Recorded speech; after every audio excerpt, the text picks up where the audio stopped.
not Siafusufo. What that means is that even those who they want more people, what about a party, those of us in existence? Definitely every vote is important. Every support is important. And more so if you are even a leader. Definitely there should be efforts made to bring those who have gone astray. Those who have even resigned, if they could be made to change their mind, why not let them join the fold and let it be a strong, united family against NDC. Even among the NDC people, we should make efforts to bring some of them on board so that this country become united. But that may not be possible. So be it. So the one who wins today, what will you advise him to do after the one who wins today should make efforts, make overtures to those who might have walked away for one reason or the other. Genuine efforts to bring them together on board so that, as I said, it will be a strong, united force against a formidable enemy like NDC. Is breaking the 8 possible? Why not? It's possible. It's positive. It is possible. Right. We will break the 8. Thank you very much. You've monitored the situation. I'm sure you're not coming to vote, but you've monitored the situation. What has been the response across the country? Well, so far so good. And I'm very happy about the turn of events. The enthusiasm is high. The unity of purpose is high.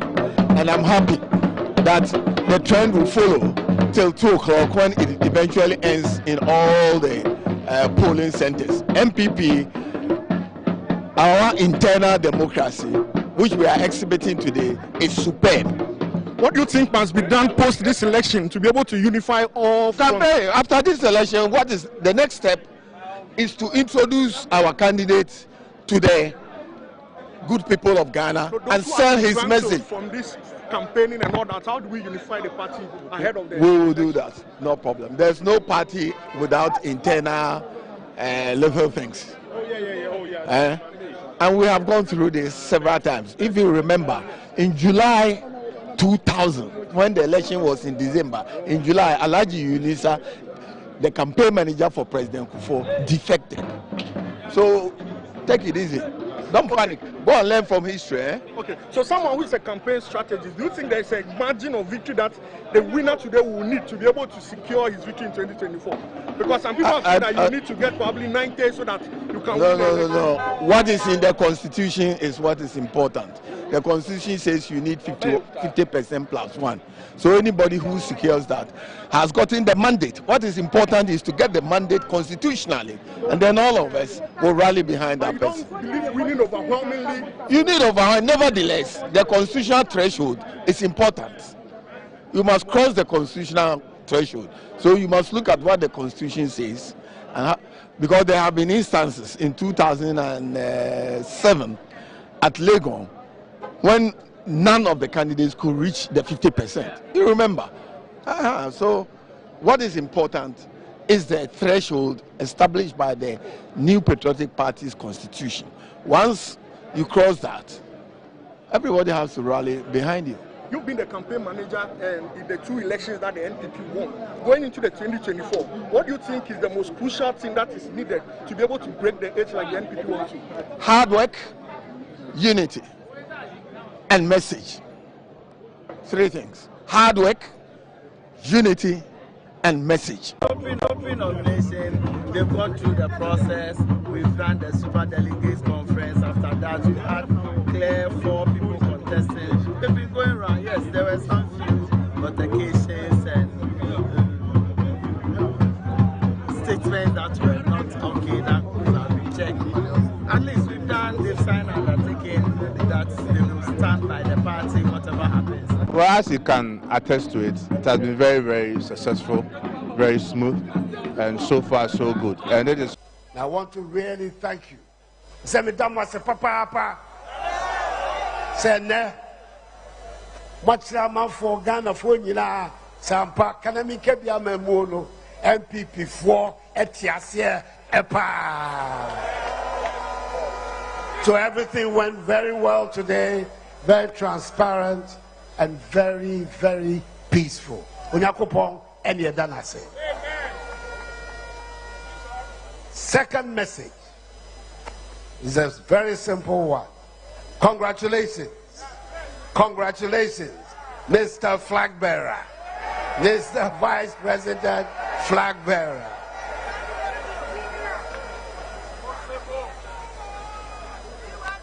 "16 years of work for the party in opposition and in government has been rewarded by the party with this leadership that has been conferred upon you. I'm confident that Mamadou Bawumia will be able to unite this party with the assistance of Kennedy Ohene Ajapong, the assistance of Owusu Efiri Akoto, Adenimo, and all the other contestants, and provide us the strong leadership that will take on the NDC in 2024 and inflict a third successive defeat on John Dramani Mahama.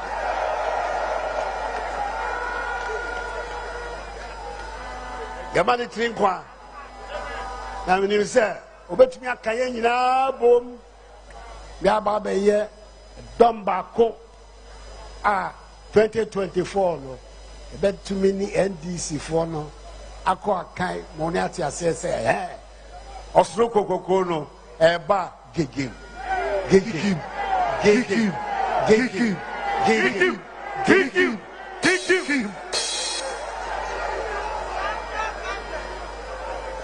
Now, the third message.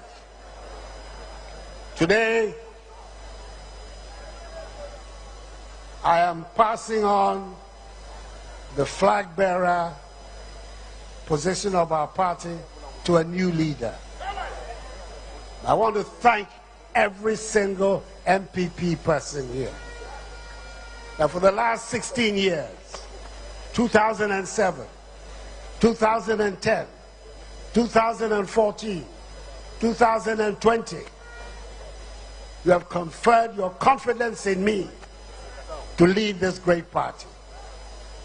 You have honored me, an honor I can never, ever, ever forget.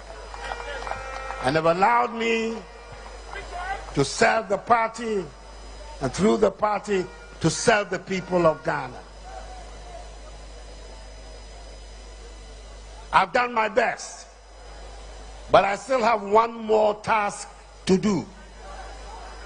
And that is, with all my strength, all my energy, to help the new flag bearer, to help Mamadou Bawumia win the election of 2024.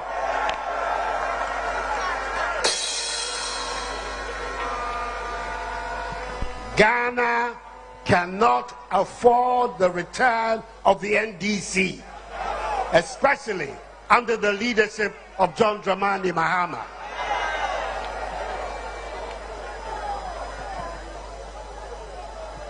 So let's all pull together. We have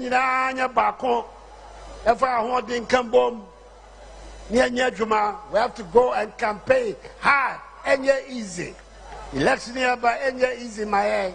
Nanso, the war resistemo kasia. Se bako ye we mu na kokodro na ehia no so we mu a.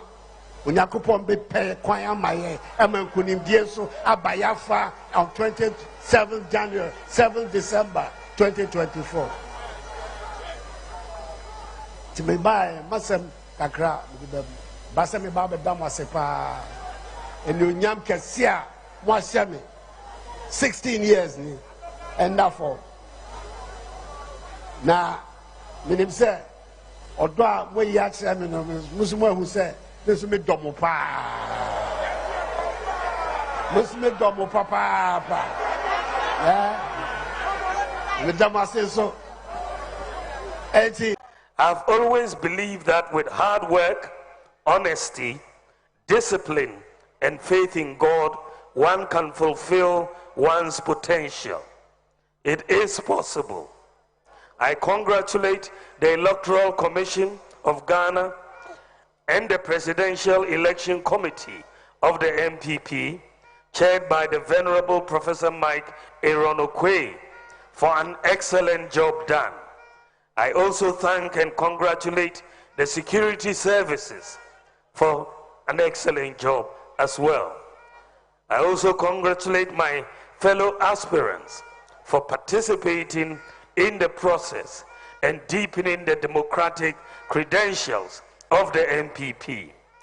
Their energies, time, engagement, and resources have contributed to energizing the base of the party and has prepared us all for the crucial battle of 2024. Now let us join together. I am determined to work with all of them and all our supporters to achieve the party's ambition of breaking the 8. That ambition requires the participation of all the aspirants, including my good friend, Honorable Kennedy Ohene Ejepong,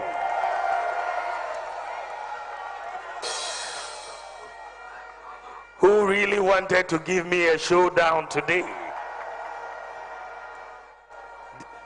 Well done.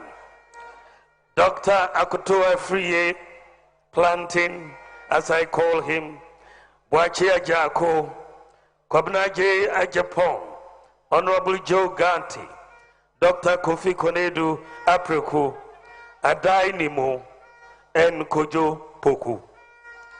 He'll bring it to bear. We are vice president. You head the economic management committee of the country.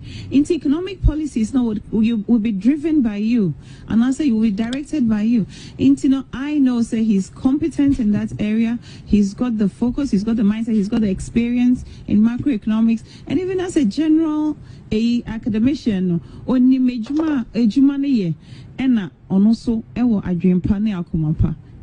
This country is in serious trouble, ladies and gentlemen. We are in serious trouble. We need to rescue this country, ladies and gentlemen. What is the difference between the ordinary thief and a political thief? Number one, the ordinary thief steals your money, your bag, your watch, and your jewelry, isn't it? But the political thief steals your future, your career, your education, your health, and your business. Number two, the hilarious part is that the ordinary thief will choose whom to rob. But you are the one who choose the political thief to rob you. Because we choose them. We vote them. We blindly say we are not blind. Who is deceiving who? The ridiculous part of the whole issue is that we will fight to defend and protect our belongings from the ordinary thief. Is it not? But we fight each other to defend and protect the political thief. Is that not what we do? Thugs will be fighting themselves to protect those that are stealing our career, stealing our joy, stealing our health, stealing our success. What a shame. This country is in serious trouble, ladies and gentlemen. We are in serious trouble. We need to rescue this country, ladies and gentlemen. The presidency has been so depraved, so muddied, so dirtied, that I tell you in all sincerity as a Ghanaian, that I feel terribly sad today as a Ghanaian. We need to rescue this country. Wallahi, inshallah. Please don't cry. We shall rescue our country.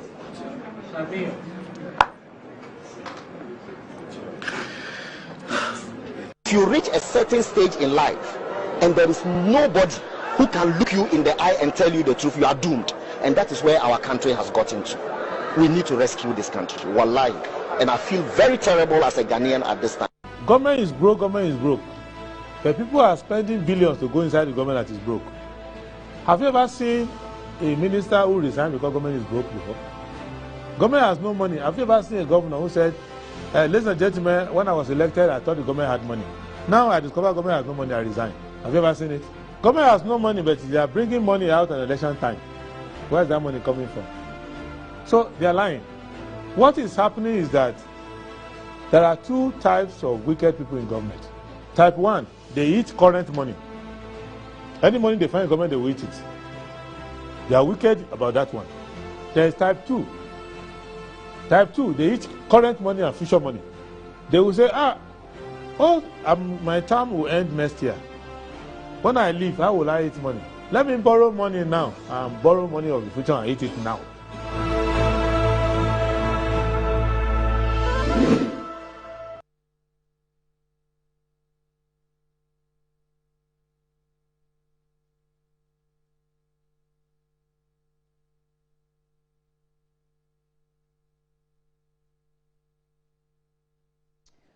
All right, good morning to you and welcome to the program. This is Good Morning Ghana. My name is Ania Fompo. We're live from the Peniel studio here at North Ridge. Follow us on social media, Good Morning Ghana and Metro TV pages, and also on channel 277 DSTV. I'll take you through the newspapers. Well, it's an airy morning. I'll tell you why it's an airy morning today when I come back from the break. But for now, let's go through the papers. I start with the Daily Graphic. Bawumia, I've my own vision.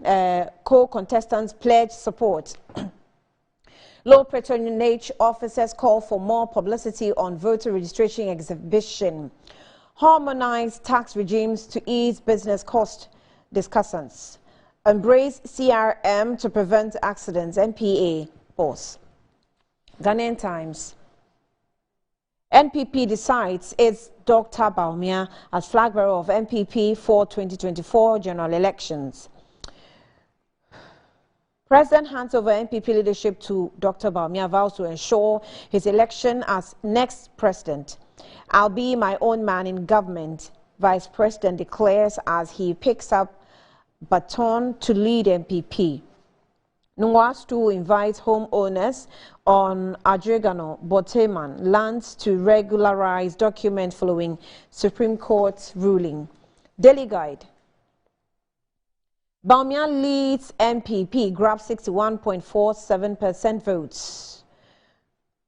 I have my own vision, NPP flag bearer. Court to try Kwesing in absentia.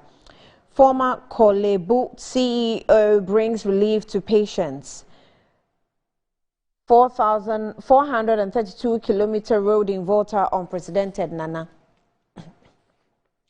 The new crusading guide. Embrace CRM to prevent accidents and improve LPG access. NPA. Demolition at Laboni. Silbert Systems MD petitions President IGP. WODIF set to launch Crown to the Kingdom. And the big one, Bawumia breaks NPP Akan party jinx. Silences motor mouth with over 61% victory. 432 kilometers of roads constructed in Volta region unprecedented. President Akufo-Addo. Regularize your tenancy with Nungwa chief to Adregano residents. And the top right corner, man pulls down 12-bedroom house Nungwa using lawn guards. The insight. Over 50 billion US dollars looted in Ghana from the sale and export of gold, cocoa, oil. The IMF's lies and Ghana's collapsing economy, Neil Moyne Thompson writes. Samia cries for Palestine over Israel atrocities. Evangelical Lutheran Church School honors teacher staff, others at 2023 Reformation Day celebration. The Informer. 2024 general elections rally behind me for victory. Bawumia urges all. Beta Amadou attacks OSP again after running away from job. Contestants pledge support for Bawumia. Fallout from Akosombo Dam spillage. CTFM TV Champion Resettlement Center. And the top right corner on the commentary. NPP's internal democracy reaches new glowing higher heights. The Inquisitor. OSP's report on Edu Boahen Amidu makes ugly noise. Napo grabs most dynamic minister award. Techiman South gives Bawumia highest votes as Bono East deliver. CTFM offers spillage victims second resettlement center. Well done, guys. Andy Kankam loses mother.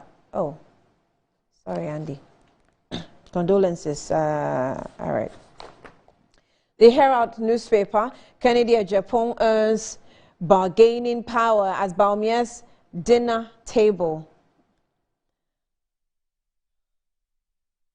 Baumia signals his independence from Akufo-Addo. I have my own vision and priority. Akufo-Addo promises Baumia victory. Ghana can't afford Mahama's return. No competent farmer will dare drink Lithovit fertilizer. Witness tells courts at Kokobo trial. NPP no longer a can party following Baumia's flag bearer victory. General Secretary. The Daily Statesman, President touts unprecedented 432 kilometers of roads constructed in Volta region. Security experts cautioned on conflicts commentaries. 24 schools qualify for final STEMnovation 2023. NPP has a place for all. Flag bearer Baumia seeks unity towards victory in 2024. Ken others pledge full support. The Ghanaian publisher. Election was free and transparent. Canada Japan. I have my own vision and priorities. Baumia. NPA boss leads SRM campaign. The Ghanaian Observer. Let's join forces to win election 2024. Reduce prices to help make life bearable for Ghanaians. Trade Minister. Ghana Danish company to assemble electric vehicles. 432 kilometers of roads constructed in Volta region unprecedented. Akufo-Addo. I'll give you a president in 2024 in team to MPP. Did he actually say that? He said it's my time to give you. I mean, there's a difference between I will give you and it's my time to give you, I think. The Custodian. NPP election was free and fair. Kennedy Japan. Akufo-Addo sets records in Volta region. 432 kilometers of roads constructed unprecedented. It's confirmed Baumia versus Mahama in 2024 showdown. CRM to improve LPG access to prevent accidents. MPA boss. Girl MD grabs Lifetime Achievement Award.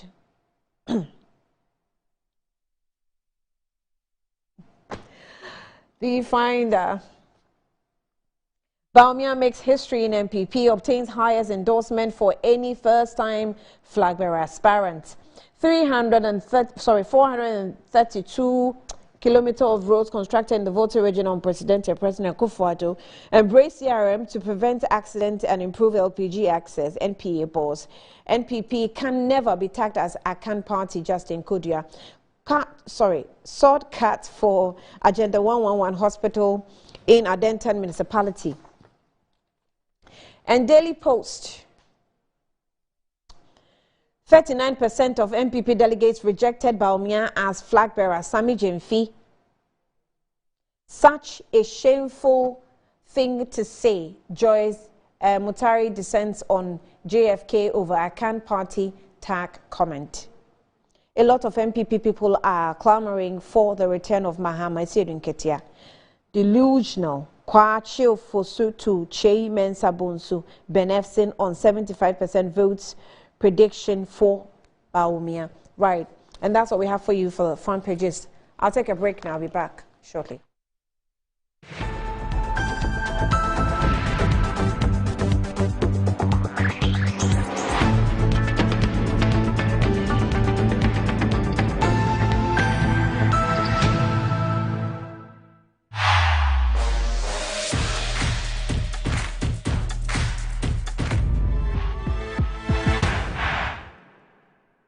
MTN. Ready for something refreshing and great tasting for your kids' enjoyment? Angel Cola. For your graduation enjoyment? Angel Cola. Beach hangout? Angel Cola. For all your refreshing moments? Angel Cola. For your parties, get-togethers, events, and celebrations, enjoy a chilled bottle of Angel Cola. Radio Grandma, today is your day. Over to you. Thank you. Enjoyment Cola. The Enjoyment Cola. Enjoy all your moments and fun time with Angel Cola. This advert is FDA approved. Anti-cavity, gum protection, brighter teeth, and fresh bread. I'm a fair missy way. The patch of Bantama. Machasi. That's so cycle. A smile, the fresh breath. Me Gidi say we use Cal 360 toothpaste. Say me kind. Cal 360 toothpaste. That's Kia. Cal 360 toothpaste. It's a gum protector. Onim jom kasa. Ile kosen. Cal 360 did the way. Its cool mint gives me fresh breath and your confidence booster. You will see so feeling kika when you know Cal 360 toothpaste. Happy. Cal 360 toothpaste, anti-cavity, gum protection, brighter teeth, and fresh breath. Kel, happy smile. This advert is FDA approved. Everybody knows Acrobato.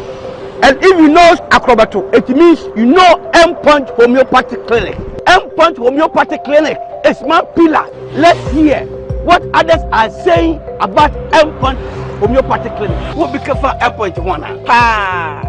Chesena me ankasa me period na say problems wom ntina ma wo ho idea ma me papa chesena nya asem ketewa na me coin point no mo hwe me mogam no mo hwe bibia na so mo medro me fire no ene ma won kra mienu kofo kwa na mkwan mu a eba and everything yourself me ma me no adwodwo eda ho a wontumi nante ene ne ko end point o mama no nura ene ne wan den a watimi asori anante. That's end point for you of Acrobato. Hello hey ohwehwe what chair okay a free bra wo di end point what dance am me ko ye no me Joseph Sema na enkoyie e person na my me nyina na magina sabema na me be fie for there e ho de nyina jaresa.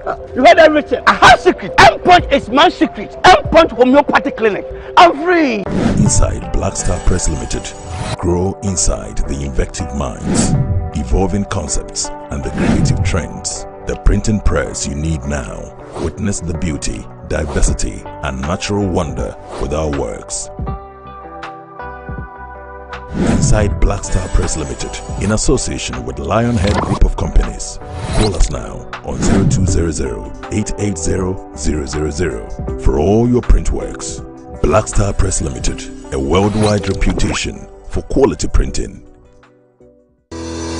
Enjoy the fruits of your labor, they say, but as humans, aging and physical infirmity stands our way of enjoying our mansions and homes. It often becomes challenging, if not impossible, to use our stairways day in, day out. With portable American pneumatic vacuum elevators, PVs, you are assured of unlimited enjoyment of your mansions and homes. It's a self-supported elevator for vertical movement of humans and goods at homes and offices. The original comes in 3 custom-made models with wheelchair accessibility. Call it luxury, but it's a necessary imperative for vertical mobility. Do not let aging or infirmity limit you. Get one for your easy vertical mobility at home. It's affordable and can be installed in just 3 days without modification to your existing building. It's however easier to incorporate it at the construction stage. We also have traditional Fuji elevators and escalators for your high-rise buildings and malls. Visit Lifts and Elevators Company Limited at Sakumono for your elevators nationwide. For free consultation to call or WhatsApp us on 0200-535-515. Lifts and Elevators, the elevator people.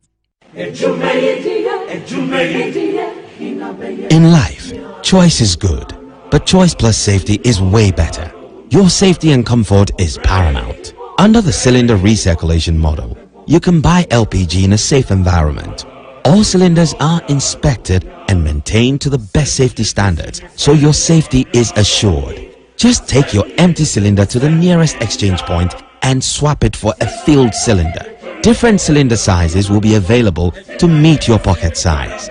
Imagine cooking in a smoke-free environment. This will improve the health and well-being of you and your family. Choose LPG in a safer model of distribution. Cylinder recirculation model. Securing your safety, creating more jobs. A message from the National Petroleum Authority under the patronage of the Ministry of Energy. Yamawakwaba, the button Nadum Auto Fix and Accessories. Ahadie, a bano care see near Wakadia. Ubenya Biwaha. Care Bianenehow, any new here. Yansu ye were winning before, or best son, ye amount. Nadum Auto Fix and Accessories, ye you made ye. 24/7. Ye see engine, brake, battery, yes, it's our tie. Say, bano car wash dia. Je wo abefun fidiabiti say steamer ye the whole car engine abra nsuo core engine nim ye san ye detailing metre say ye betwitwu car no mu ba bia ma o ye wi a ye san polish car na ma o kama enye we no munku ye san to car batteries tires rims any de keke kan Manadum Auto Fix and Accessories ema o car ensi ne dedem na enwu adwuma ma o hwehwe ye chira kwan wo dansoma na sorry dan ho a ene KFC bon hwanimu e won kran se wo information anansem bi se bia 024-651-9369. Nadum Auto Fix and Accessories. ECG is now cashless.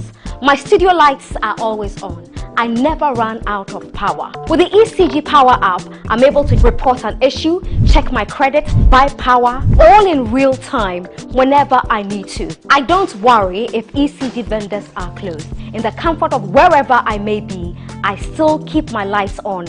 Thanks to the ECG Power app. You can simply use mobile money wallets, Visa or MasterCard. It does not attract e-levy. With the ECG Power app, you are totally covered. To download, go to the App Store or the Google Play Store. You don't have a smartphone? Don't worry. No internet? Don't worry. No data? Do not worry. Just dial *226#. This is what I call convenience in your hands. ECG Power app. A yes, simple pa. My son, there's more blessing in giving than receiving. When you fear for you and cover the makers in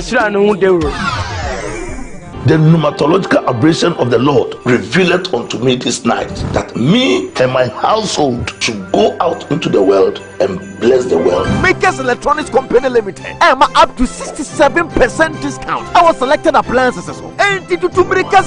This is what I call quintessential immaculatability. The Makers Electronics Company Limited. Ewo Taifa Burkina Highway. Amasama Zongo Junction. Edike Pharmacy Dining. Oyer Fateman Poga Junction. Ashaman Falco Flat. Kumasi. Ahinema Kokobin. Asafubuachi Hospital Junction. Takradi. Efiekuma. Number 9 Market. Tell mom and dad about the Makers Blessing Attack program. From 0552 222 253 and 0552 222 254. Terms and conditions apply.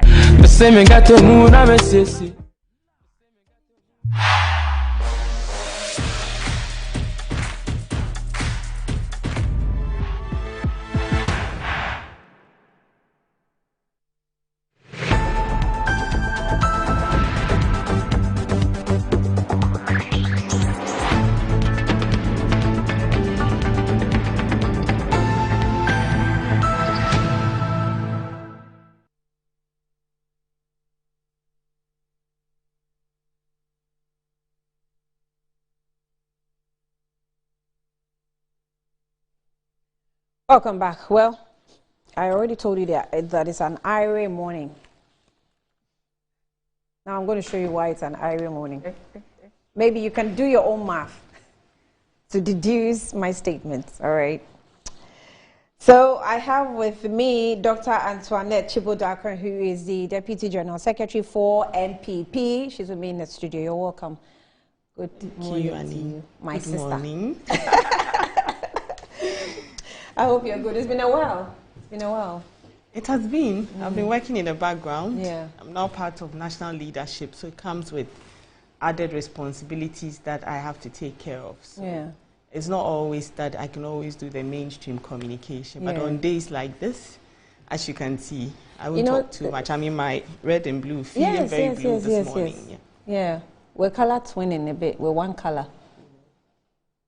I didn't add the white. I didn't want to overdo it, but the blue spirit is really there today. That's the completion of it, if you add the white. Oh, there's a bit of white in my jewelry, actually, so it's there. It's still there. And the spirit is and very white this morning, yes. So, yes, actually, someone commented that, oh, you've added the watch to it. And, okay. Yeah.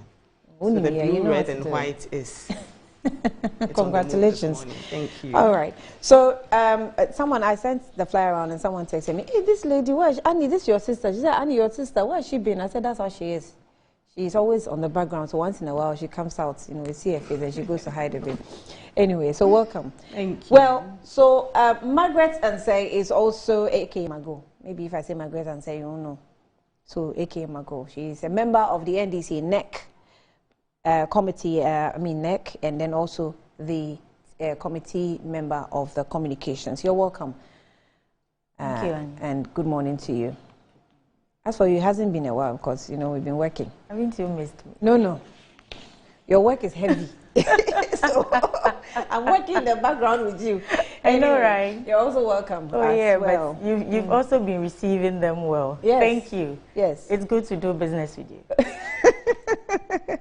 Good to do business with you as well. Yeah. Anyway, so welcome. Now you know why I say it's an Irish morning. Or it's the colors, eh? No, the colors. Yes, well, everybody is in locks this morning. Hey. Well, Irish. Oh. But mine didn't even go. You both didn't even catch it. It's an Irish morning. Yeah. It's a movement. It is. Is it? It's stronger than apartheid. I didn't want to mention that. I said it's stronger than apartheid. It's a movement. Anyway. We are waiting for you to join. You love it too. I've told her severally. Lots of people always go on about the permanency of having this. But I've been talking to you about it. Before I knew Bridget Otu has done it. I said, hey, I will do it. I will do it. I will join the movement. I think that one of these is as a research thing, or maybe Metro, let's do something about why a lot of Ghanaian women are turning to the natural looks, the natural look, because I can tell you about 7-8 years ago when I started, it wasn't even in locks. I'd done these natural twists. And I got some very negative feedback from a couple of people, and I thought, this is rather the natural look. Way. And then 5, 6, 7 years later, I look at the number of people. Almost 2 out of every 5 women I meet today have some form of a natural look. Yeah. Natural hair looks, twist, or something, and I'm like, wow. I think it's a brilliant start, especially with Ghana. It's a brilliant start with the hair. Maybe the next thing we will get to is the skin. Hopefully. Yeah, hopefully, because sometimes I consciously share pictures of, what do you call it, the melanin skin. And sometimes I don't even share pictures of skin that looks like even as light as mine. Like really, really dark skin people, which looks very attractive and rare. Even in Africa, it's very strange to us when we see such skin complexion. So I think it's a good start. I'll tell my story as to how I actually switched to natural. So I had a very long hair, permed. And one time, so every time I'm in the dryer, it takes quite a while, before it dries. Those with long hair, yes.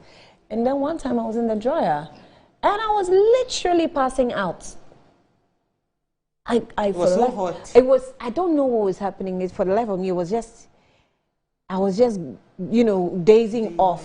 So some of the ladies in the salon saw it, and then they came to, help me out of the dryer. I didn't go under the dryer again.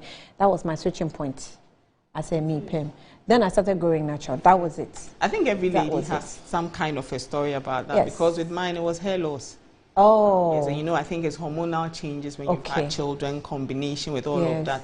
So I just realized that, this chemical thing is definitely not adding to my, medications, everything. And I went, and I haven't regretted. Oh, they've been talking to us about the chemicals, but we don't seem to, learn it, know it or understand it or accept it until it happens to you. I mean, there are some people whose hair would take chemicals any day and they wouldn't they wouldn't have any issues with it.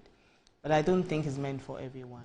So just get to know what your hair deals best with. And as my colleague panelist here has done, go natural.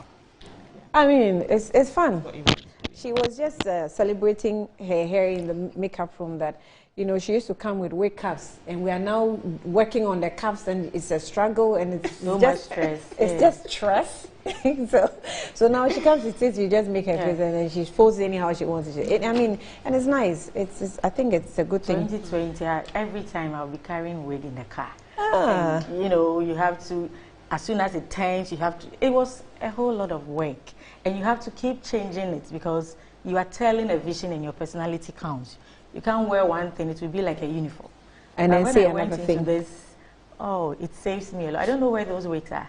You don't know where they are. And honestly, I pity those buyers because they are very expensive there's a fear of now. people who sometimes want to vary their looks, which is okay. You want to vary your look is okay, you know. Even but with this one, you can so braid it and put something on it. But honestly, I'm so comfortable in this. My experience is the same as yours. The dryer thing. Oh. You know, I'm a bit hairy, and the dryer it wastes your time and it burns your ears and all that. So I just 2020 elections, when I realized I had to be carrying wigs and you have to look good as a woman. So I just decided after the elections, I said, Charlie, let me just go and cut this thing and be free. And like Joe's, now my friends see me like, hey, your hair, someone will really touch it and see whether it's real. You know, it's nice. You go to places and people are, wow, I like your. I went to TV3, Nash, I really love your hair. Yeah. No, she's also locked hairs. Yeah, I think it's now coming up. She said, I said, oh, it's nice. And it saves you time, cost, because this hair thing is a bit of a budget, honestly. So if you want to be free. But that doesn't mean if you have natural looks, you don't treat it as well. Oh, you that treat. Also can be quite costly. Even I was telling you that if I think of how much I invested in it, I'm not cutting it anytime soon. Maybe when I turn 40, I'll cut it and have a new look. Well, let's see how the new look will come. But you can save it. Yeah. So afterwards, you join it. That's the exciting aspect of it. It doesn't go waste. Yeah. Locks doesn't. You cut and save. Anytime you're ready, they'll just attach it to it. God is amazing. You know? I know. Yeah. I know. Anyway, enough of the natural. Before you know, you become a hairdresser. Actually, when you keep natural, you learn so many things that you might decide not to go to the salon again. But this one you can wash at home. Yeah. Except for if you want to twist it, because that one you cannot twist it on your own. Anyway. So let me tell you that we're ready to treat your callers with good tunes while you win incredible rewards and points by purchasing, renewing, or copying or gifting your favorite caller tunes, and you can win amazing prizes on your total accumulated points. MTN is telling you that you can build as many points as possible, and you can win tons of data and also some amazing 10,000 cash prize, 10,000 cash prize on your favorite things. So you visit the callertunes.mtn.com, and it's spelled with a Z at the end, okay? Not an S, a Z. Or dial 1355 hash to get started on MTN Caller Tunes service. Promo lasts to, guess what, tomorrow.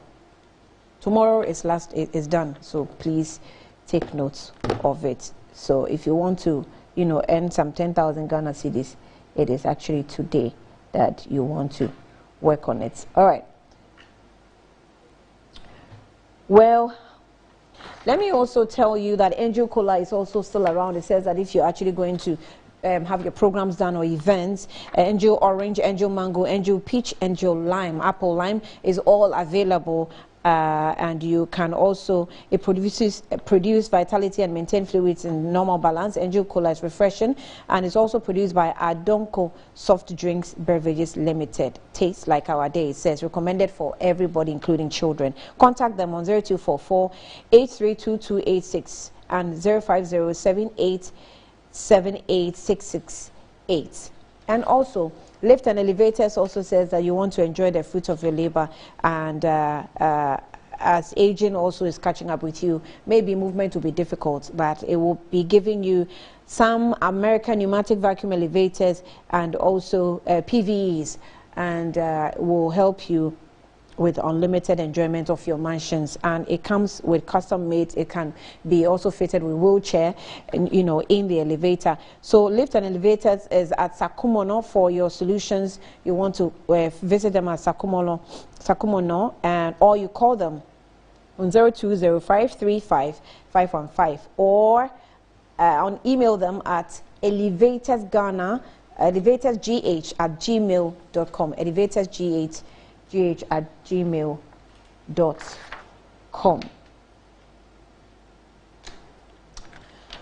So also, Makers Electronics Company Limited has affordable manufacturers company, showroom equipments, electronic ones, and it starts with appliances such as Samsung, LG, Moved, Nasco, TLC, Media, and Toshiba, and it will give you 67% of discount, right? 67% of discount. Taifa, Burkina Highway, that's where they are. Amasaman Zango Junction, Oyarifa, Taiman Boka Junction, Kaswa, New Market, Ashama Valco Flat, Kumasi, Ahinima Kokobing, Takrade, Fiekuma, number 9 Market, or call them on 055 2222 53 or 055-2222-254. All right. Also, Makers Electronics says that's large and in charge with quality but affordable home appliances for you. And also,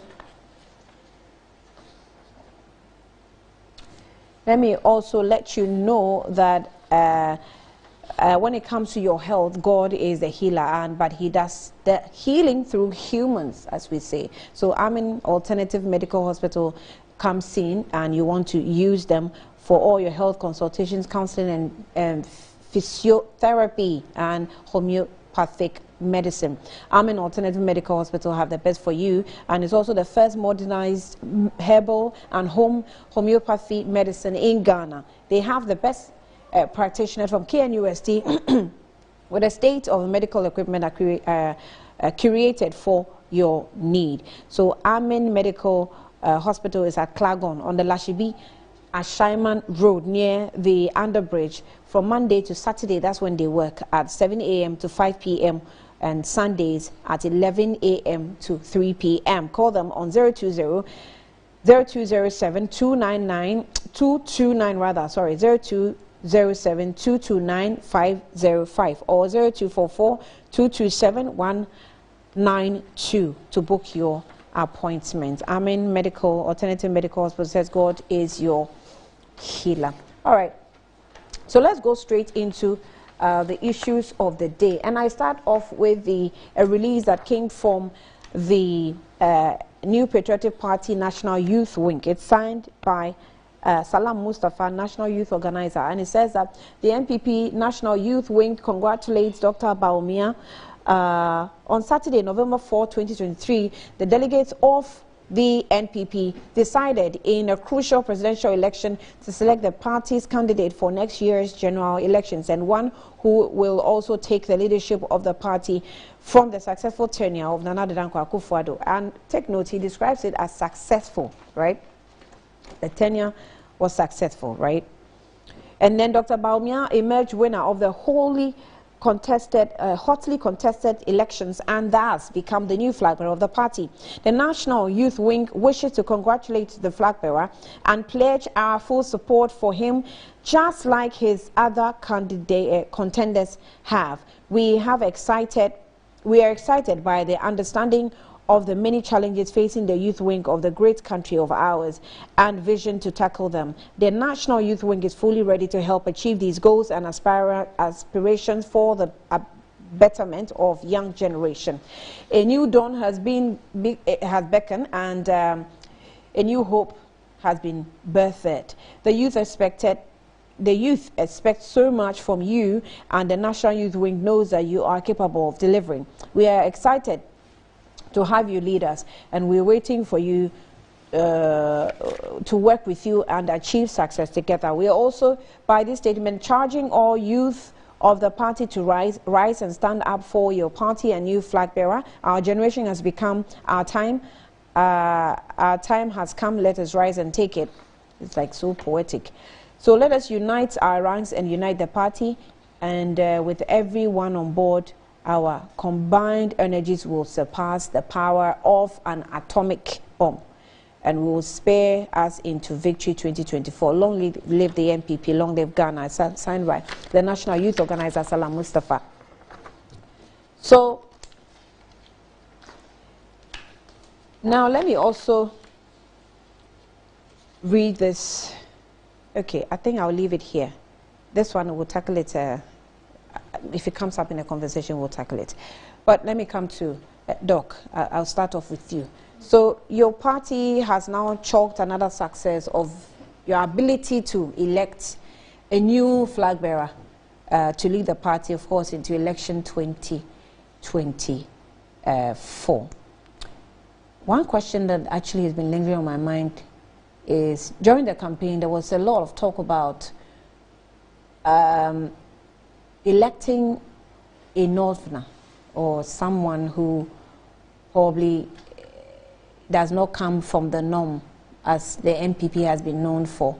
And I'm wondering, okay, why has it become so necessary and so important to let it look like, okay, the NDC is not an account party. You are doing everything to prove that the MPP is not an account party. Why is it so important? You see, Annie, so it's not about the fact that the MPP is doing everything to prove that it is not an account party. Generally, if you look at voter dynamics in Ghana, and if you look at the ethnic composition of voter dynamics over the years, the nation itself, in terms of ethnic composition, is dominated by the Akan group. So naturally, when you look at voter as well, you'd see that you find more Akan voters. So when you look generally into the MPP as well, you end up finding more Akan delegates, more Akan leaders. Definitely we have a dominance of Akan. Now the MPP stands on and has strong inherent characteristics of making sure that we are sticking to what the party has always promised the good people of Ghana. Our constitution in Article 2, Section 4, Clause 4 says that we will foster and promote actively unity among all the peoples of this country, regardless of race, place of origin, circumstance of birth, ethnic origin, position, gender. We go again, when we talk about our membership, again we mention it. Place of origin, circumstances of birth, race, status, occupation, gender, ethnic origin. So the spirit of inclusivity and representation feeds into our appointments. It feeds into our delegate selection. It feeds into every process. It feeds even into national leadership. After leadership has been elected at the national level, when we go for elections, in the appointments, in order to make sure that we have broad representation across all regions, across all ethnic groups, you realize that that is why the MPP allows for appointments. Other parties would rather do elections all through, but we bring in appointments so that you get that inclusivity process back on board. So over the years, what has been happening? At every internal elections, you see that same thing coming out. An Akan leader is elected. This time, we looked at the candidates, 4 formidable aspirants. Strong, everybody a technocrat, independent. All of them have a mind, a vision, and they presented themselves and ran a good campaign. But for the huge percentage of our delegates, their minds seemed to be moving. And it showed from a lot of the research that the party was doing, independent research that was being carried out, that a voice was playing louder than that of the other aspirants. So it wasn't just the fact that MPP was saying that we don't want to be an Akan-dominated party, but MPP wants to embrace inclusivity, be representational. Now, there's another thing that we have to remember. The MPP has a history where we came together and came as a united party. Now, the united party was representative of 3 parties, and one of the strongest parties at the time was the Northern People's Party. The Northern People's Party has been subsumed into the MPP. It has always been reflective. It has always been a dominant force within the MPP. So if we have now come to a point in our history or in our democracy where we see a strong candidate coming from the North, why wouldn't the MPP give their support? And why wouldn't we come out to say that if that is what the people want, that is what we would all agree and we would all support? So Saturday's contest wasn't about saying that, no, we are not going to intentionally say that we wouldn't select an Akan. No, that's not what it was about. It was about that who is the best candidate who can take this party forward for 2024 to win and break the 8. And if it is a Nana Khan, let us all rally behind that person and support. So after the contest, our General Secretary came out and made a statement. Now, the statement that he made was also to respond to the opposition, because the opposition has always been the first to tag the NPP that you are an Akan-dominated party, you are an Akan party. The NPP will never give a chance for any other person than an Akan to lead. But is that a fact that it was the opposition that was tagging? It is always. It was just by the history of MPP that made MPP appear that way. Exactly, and you've chosen those words very rightly. Appear that way, but that was not the fact. It is about the fact that who do the majority of the people support? Okay, so I think Saturday has proven to everybody, both within and outside the party, that if you do deserve, irrespective of place of origin, race, gender, ethnic, religion, whatever, we will rally behind you and the majority will decide who leads the party. So that is my response to your question. This is what the General Secretary said. The New Patriotic Party General Secretary Justin Kodia has said that the election of Vice President Dr. Bawumia and Nan-Akan as its flag bearer for the 2024 general election is proof that the NPP is not an Akan-centric party. So the party has made history by electing Vice President Dr. Mahmoud Bawumia and Nan-Akan to lead the party into 2024 general elections. And Kodia said that this shows that the party is not an Akan party. Bawumia defeated 3 other candidates, blah, blah, blah. We already know. I'll give you the chance to respond to that. That you were the one painting the picture that it's an Akan party. Good morning, Annie. Good morning, another Annie. Okay. Then to your viewers. And Saturday, this weekend, the long-awaited November 4th came. And I will congratulate the MPP for their delegates conference, which was, this time it was peaceful, unlike the super delegates one. And congratulations to their new flag bearer, Dr. Mahmoud Bawumia.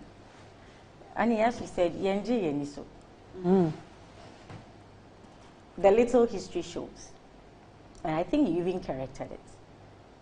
The NLM political party was founded by one of the aspirant father, Ochiame Akutu, Dr. Owusu Efiri Akutu, who was an Ochiame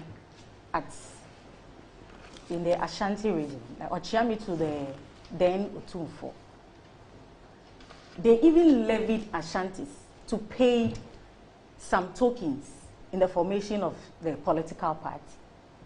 And it is that political party that has kept changing their names over 15 times to NPP today. And the party was formed in 1954, over 60 years now.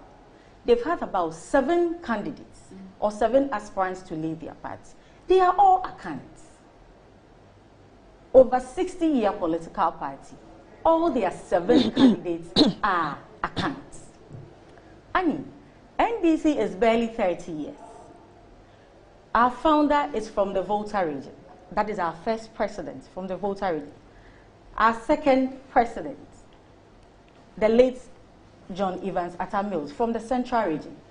Our third candidate and president is from the then Northern region, now Savannah region, His Excellency John Dramani Mahama.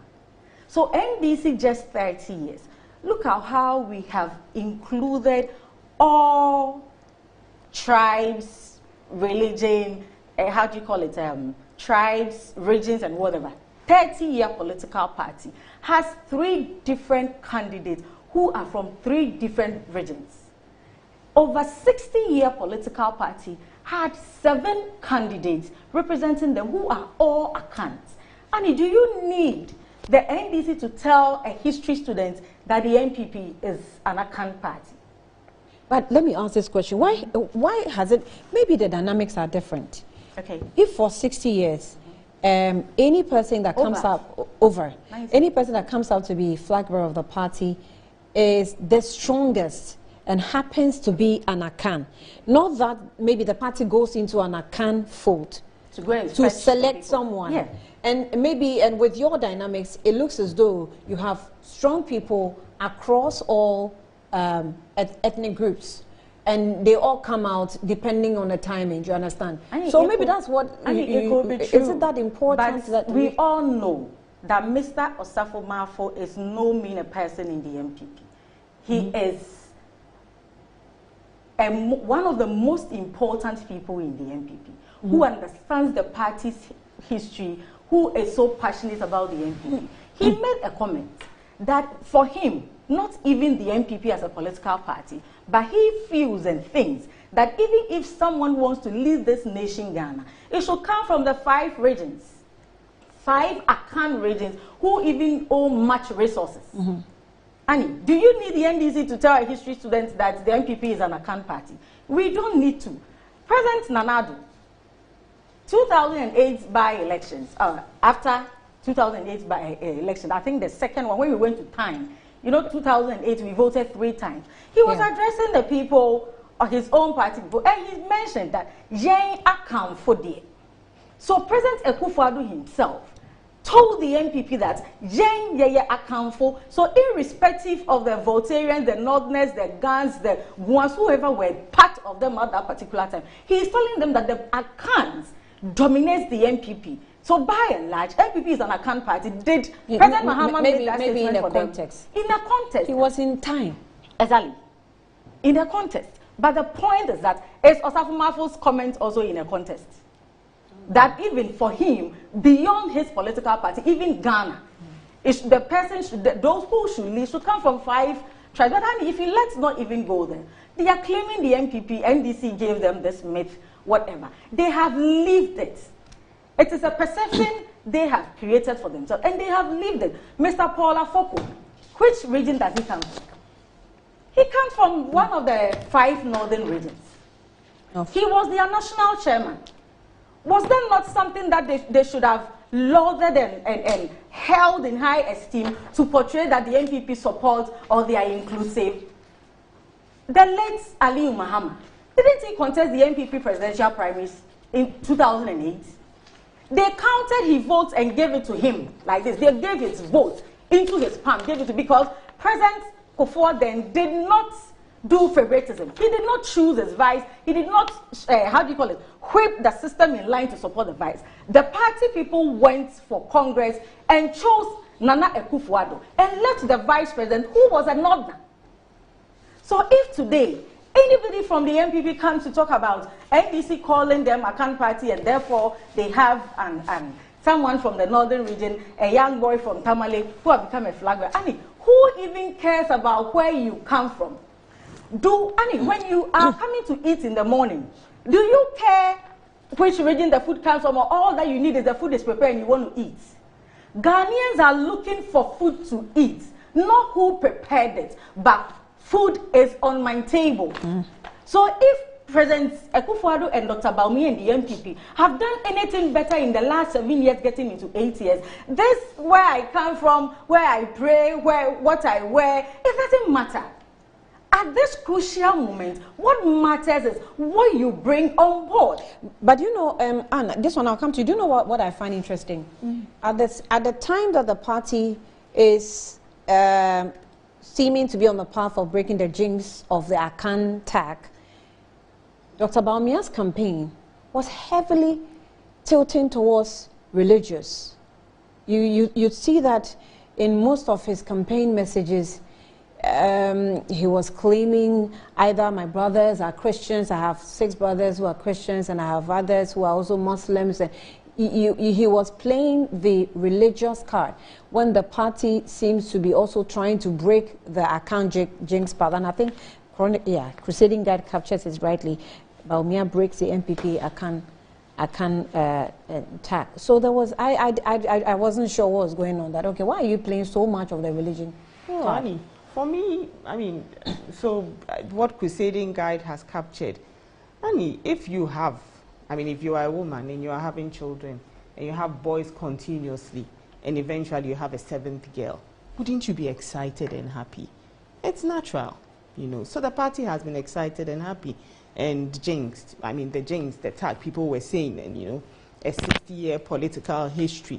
But you see, and that's what I said from the beginning, representation has always been a key part of it. And I said it from the beginning that we need to look at statistically what exists even in Ghana. Statistically, are we not a country that is dominated by an account population? We do not reflect in your voter population. We do not reflect in your delegates. We do not reflect. You see, the NDC should look at its support base. Look at where your supporters come from. Look at how their ethnic composition also comes from. And ask yourself that, haven't you always also elected leaders that are representative of how your support base is also skewed ethnically? You know, so it is not something that everybody wants to keep touting. For me, the important thing is how peaceful this election went, how representative it went. There was nothing like, you know, the perceived whipping in line and somebody saying this. No, delegates were allowed to vote freely. Everybody exercised their right. In fact, I went around Northern Region. I was in charge of Northern Region. And I went around. People stood in queues for almost 4 or 5 hours, peacefully waiting to cast their vote as a delegate. My vote was transferred to Northern Region. I had to also go there to do that. And for me, those are the things that shows that the MPP is a beacon of hope when it comes to exhibiting the true democracy of the Ghanaian, of telling the people of Ghana that we've given you 4 aspirants. We are asking our representatives, delegates, 5 people from each polling station, representing people's perceptions and ideas. They went freely and they cast their vote. Stop the whipping in line perception. It is not true. Nothing like that happened.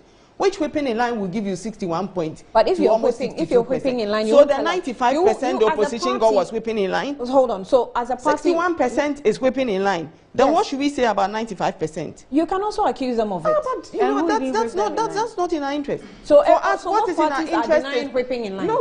What is in our interest is Honorable Kennedy Ohene Japan got 37.8%. Where is the whipping in line?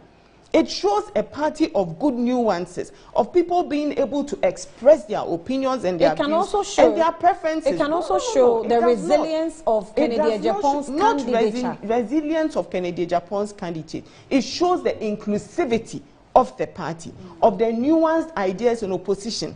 It shows that within the party, we are prepared to accept each other's views. We are uniting forward and saying, what did Honorable Kennedy Ohene Japan say that Dr. Baumia did not say in his campaign? Time for us to bring it together, because then we present an even stronger force. That is what it is about. 95%. So all of you agree to one thing. Nobody, or those who are against, can't say anything. That is, look, these are questions, but we don't want to bother with that. We want to concentrate on where we have reached. We want to say thank you to the security. Formidable performance, what the police did. We went around, we saw it. We want to say amazing contribution from the EC, ensuring that free, fair, and transparent. And you heard the other aspirants, as you also say that, yes, they agreed with it. They saw it, they believed in it. Agents, wherever we went, we checked to make sure, is every aspirant agent here? Yes, they were there. Given tax accreditation, amazing organization from our presidential election committee, sending letters around. By the time I got to the places where all the district police commanders had my name and my number, so they knew that I would represent the presidential election committee.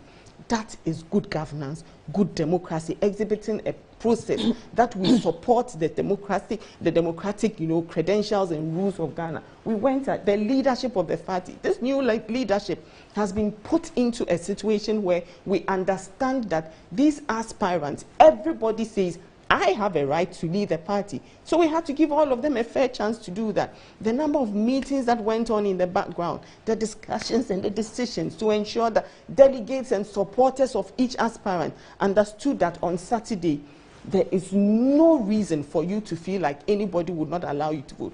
Go cast your vote and leave. Remember that voting was not done normally like we do from 7 to 5. It was 7 to 2. At 2 p.m., I know there were centers where it was likely that they had, even before 2 p.m., we started linking up with headquarters and saying that, would you be able to set up new booths so that the people in the queue would be able to do that? That was proper and effective management. And for me, these are the things that going forward the party needs to build upon. 2024 is not going to be an easy contest. We don't say it is going to be at all. But we have made a giant step by picking a flag bearer that majority of the people, we don't say all the people, majority of the people say, this is who we want, we will all unite and go behind him. So that for me is important. Margot, you want to respond to that? No, they can, you see, let's take off the kids' clothes and address the elephant in the room. The 61.43 or 47% of Dr. Bawumia, it is woefully, it's an embarrassment. To be very honest, on Saturday, I watched the procedure. I sat down quietly, and when I heard Dr. Bawumia's victory message, and for the first time, I felt pity for the man. Because this is total rejection.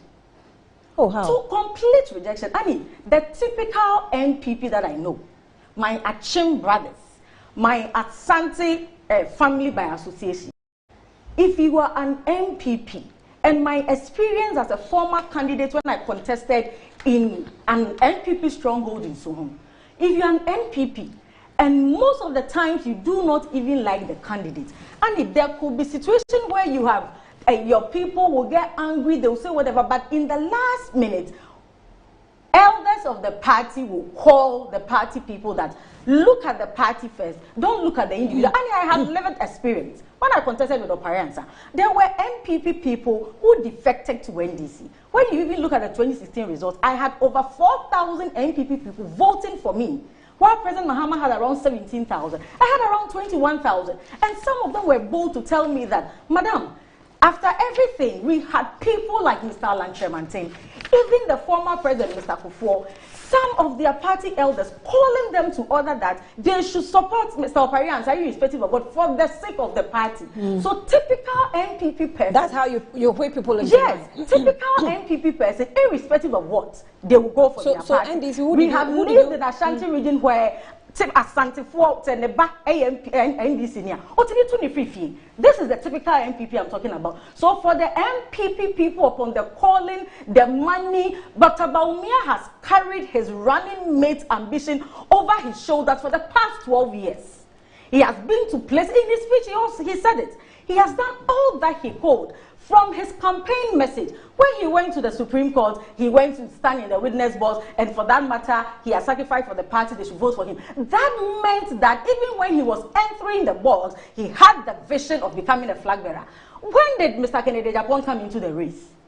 Latter days, less than 8 months, you contest Mr. Kennedy Japon, who your own party people brought 10 cents of Kennedy Japon. You said he's insulted a legislature, he's insulted executive, he's insulted judiciary, he has insulted women, he has insulted all gender, he's insulted pastors, whatever. You brought his sins, and you contest such a person who even decided very late into the race, and the person gets over 37%. And upon the whipping in line, the MPP tradition, the MPP spirit, and Dr. Bawumia gets 61%. And isn't it appalling? And isn't it a total rejection? And the point is, they did not reject Dr. Bawumia, or they did not vote for him based on where he comes from. But the fact is that Dr. Osei Efrile Akoto has even said in his interview that most of the party people are living in poverty. So they are looking for a turnaround. They need somebody who can change the fortunes. And my family members, everybody knows, most of them are MPP. They tell me that we don't take this economy for an election. So Dr. Bawumia has failed as a vice president. That is why, even upon all the machination, all the talking, all the begging, they gave him only 61%. Yesterday, on your network, on Saturday, sorry, I heard some of the MPP persons, Antonia Agbe-Ifakabo, other places, I heard Samir Oku, the campaign coordinator, they were predicting 75 to 80% for Dr. Bawumia. What happened? The grassroots people, as Dr. Akoto said, that the people are living in poverty. They are expecting their lives will turn around after they voted in 2016. The MPP foot soldiers or the MPP executives that went to the polls on Saturday, and they are Ghanaians. Over 200,000 Ghanaians are telling the MPP government, Dr. Bawumia, that you did not manage the economy well. We are living in poverty, as some of the aspirants are saying. What did Mr. Kennedy Japon say? He said that when you bring Bawumia, no matter what it is, he cannot beat Mr. President Mahama, because he has mismanaged the economy. So it is not even about where you are coming from and all that, but to give him 61% and to use it as tokenism, that we are giving something to the people from the northern region. Annie, they had Mr. Aliu Muhammad. But don't you if they really appreciated their efforts, the northern people's efforts, they had Mr. Aliu Muhammad before Mr. Baumia. And as I said, but that cannot be an argument. Maybe is it not from the northern region? So why are they telling? As this is the first time they've had a northern candidate. No, I'm saying that at the point Aliu Muhammad was in the race, there was probably another person in the race who was stronger, whose personality was stronger than so Dr. Baumia's personality was stronger in this instance, with all the supports and everything and all of that and the money paying that we had, and he had 61%. And don't you think this is total rejection? Your own people. I wouldn't say. I mean, people have their own dynamics from their own history too. From their own history, Annie, the least you could get is a 62. And you hear them say, this is the first time somebody have contested and have won the first round. Those people that had the opportunity to contest MPP presidential primaries, none of them also had the opportunity to become a vice president for 7 years. None of them had the opportunity where a president will go and address a state and tell the nation that his vice president, Dr. Baumia, is the reason behind the economic progress he is achieving. None of them have the opportunity. None of them have the opportunity to be a vice president and go around campaigning with state resources, state vehicles, all the protocols and all the how do you call it, ambience that comes with it. Okay. So you cannot compare the two. The point is that Dr. Baumia has failed his own people and they have spoken to him plainly. If Mr. Kennedy Japon had started his campaign in January, and I swear to God, by now the story would have been different. Because over 37%. It's so amazing. And I was like, really? When Dr. Baumia carried his ambitions all over for the past 12 years, somebody comes in less than a year and beats you to the game. Annie, to be very honest with you, I wasn't happy for Dr. Baumia. Not that I wish the MPP well, I wish them bad either. But the point is that if I were Dr. Baumia, I will not be happy with this percentage. It is very appalling, and it is telling him something. This morning, I heard Mr. Kwame Pianim. I heard Dr. Osei Akoto again on Joy FM. This morning on my way here, I think they are 6 a.m. news. They are saying Dr. Baumia has a lot of work to do. There are a lot of problems in the party, and they have to make sure that they do everything possible before they can prepare themselves for 2024 elections. I think it is not a problem of Dr. Baumia or whoever. The point is that it is not the MPP, but Dr. Baumia, as the head of the economic management team, has failed everybody, including his own party people. Okay. And this abysmal performance is a message to him. Let's take a break. When we come back, we'll get into Dr. Baumia's performance as a, as a vice president, head of economic management team. And remember, he's made a couple of comments when he was delivering his victory speech. We'll get into that later, but let's take a break for now.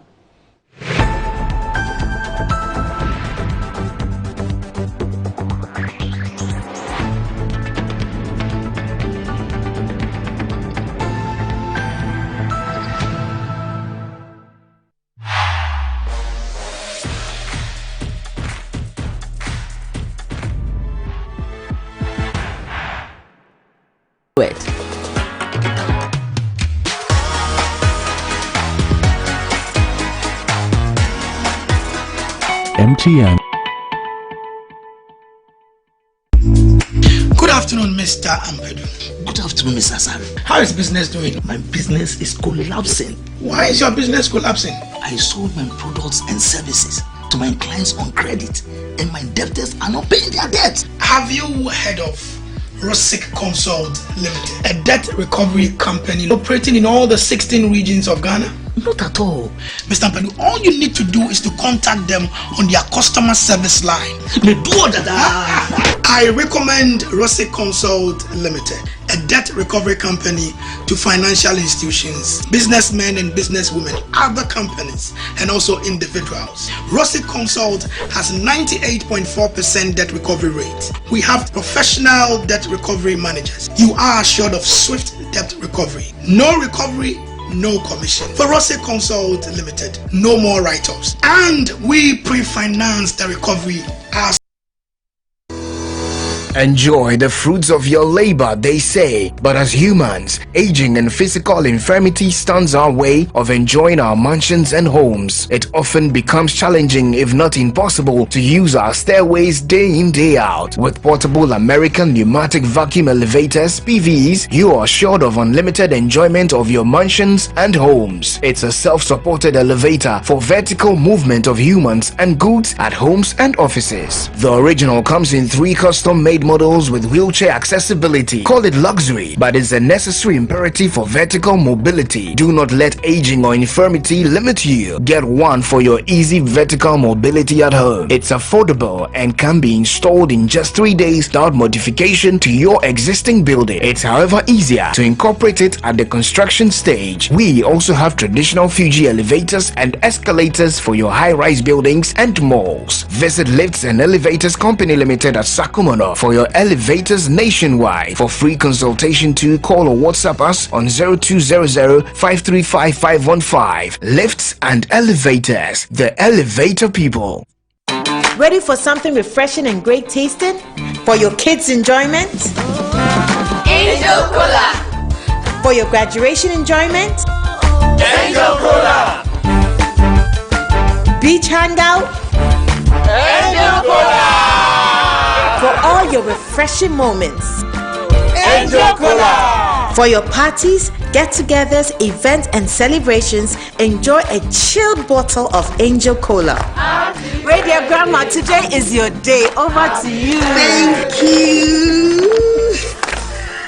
Enjoyment Cola. Angel Cola. The Enjoyment Cola. Enjoy all your moments and fun time with Angel Cola. This advert is FDA approved. Over 18 years in business, Appointed Time Printing Limited has delivered quality service to some of Ghana's well-known brands. With our equipment capacity, we are able to deliver 1,500 pieces of polo and t-shirts in 1 hour. This is only possible with us. For retailers and wholesalers, we offer for sale high-quality polo shirts and t-shirts in different colors at affordable prices. We have a one-stop shop for all creative designs and billboards, 3D signages, flexi banners, car branding, stickers and posters. Locate us at the old GNTC building near Swansea Shopping Arcade, Accra. Contact us on 0501 454165, 0501 454167. Connect with us on Instagram, Twitter and Facebook at Appointed Time GH. Appointed Time Printing Limited. Our printing is a... For over 20 years of serving the world with herbal and alternative medicine, we've been successful in treating complicated medical conditions with a perfect combination of herbal and alternative methods of treatments like homeopathy, naturopathy, reflexology, and many more. We deliver excellent and effective service to people from all walks of life through scientific and traditional means. We have a well-equipped laboratory with advanced diagnostic and treatment devices to help detect your illness, so we know the right medication to be given. At Amen Scientific Herbal and Alternative Medical Hospital, we are proud manufacturers of our own herbal medication. Our zeal and passion to save lives with our patients at heart and outstanding achievements since 1996 has won us several awards. That is why we say, go herbal, go Amen. We are located everywhere in all the regions. Amen Scientific Herbal and Alternative Medical Hospital. Allahu Shafi, God is the He. Inside Black Star Press Limited, grow inside the invective minds, evolving concepts and the creative trends. The printing press you need now. Witness the beauty, diversity, and natural wonder with our works. Inside Black Star Press Limited, in association with Lionhead Group of Companies. Call us now on 0200-880-000 for all your print works. Black Star Press Limited, a worldwide reputation for quality printing. Customer. Nada bena minka me papa. Ucha say. Me try 10 Ghana. 10 Ghana. 10 Ghana cedis. Na no dia, say na obenya. 10 Ghana cedis no. Me dia. Me 54,000 Ghana cedis. 54,000. 540 million. Yeah, the one on the camera is Kasa. Yeah. And then I get it now. Now I book it. Drawn on assassin. Mammy, you volume.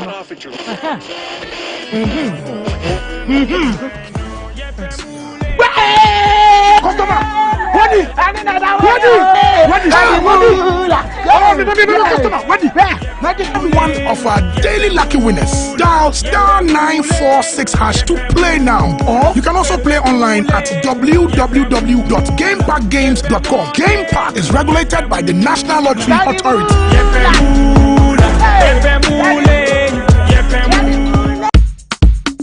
The exhibition of the voters register 2023 is here with us now. The Electoral Commission of Ghana will display the voters register for public inspection.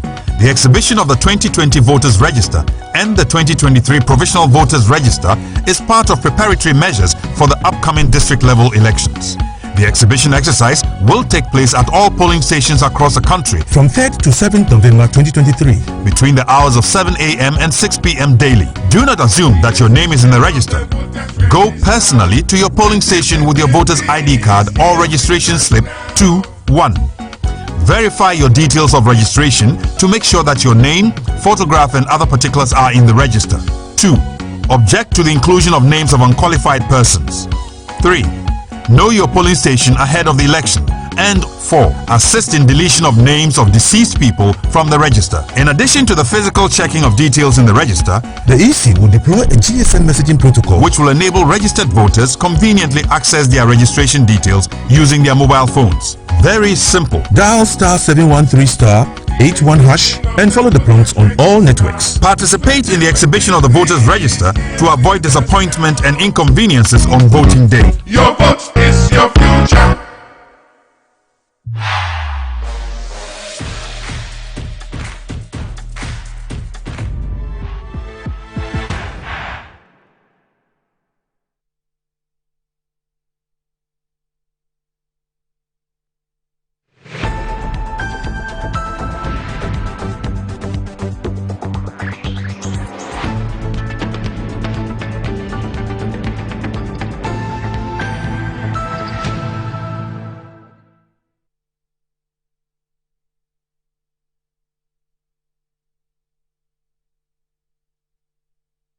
All right, you're welcome back to the program. Just a few messages. Let me start from here. His Excellency Dr. Bawumia has little over a year to prove that he has his own better new vision for Ghana.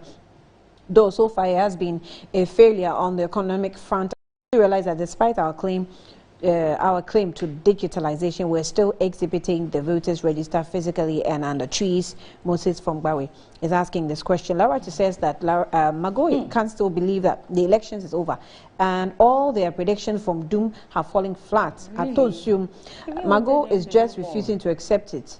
Fear can make a person confused or rejection saying. So Prosper, okay, Brian says, even with twice defeated presidential candidate Mr. Mahama, who contested unopposed in the NDC 2015 presidential primaries, had those who voted no to be 61,836, representing 4.9% of the votes cast. His enablers should rest. Samuel Brian Wabing sent that in. Prosper says, Annie, please say good morning for my landlady.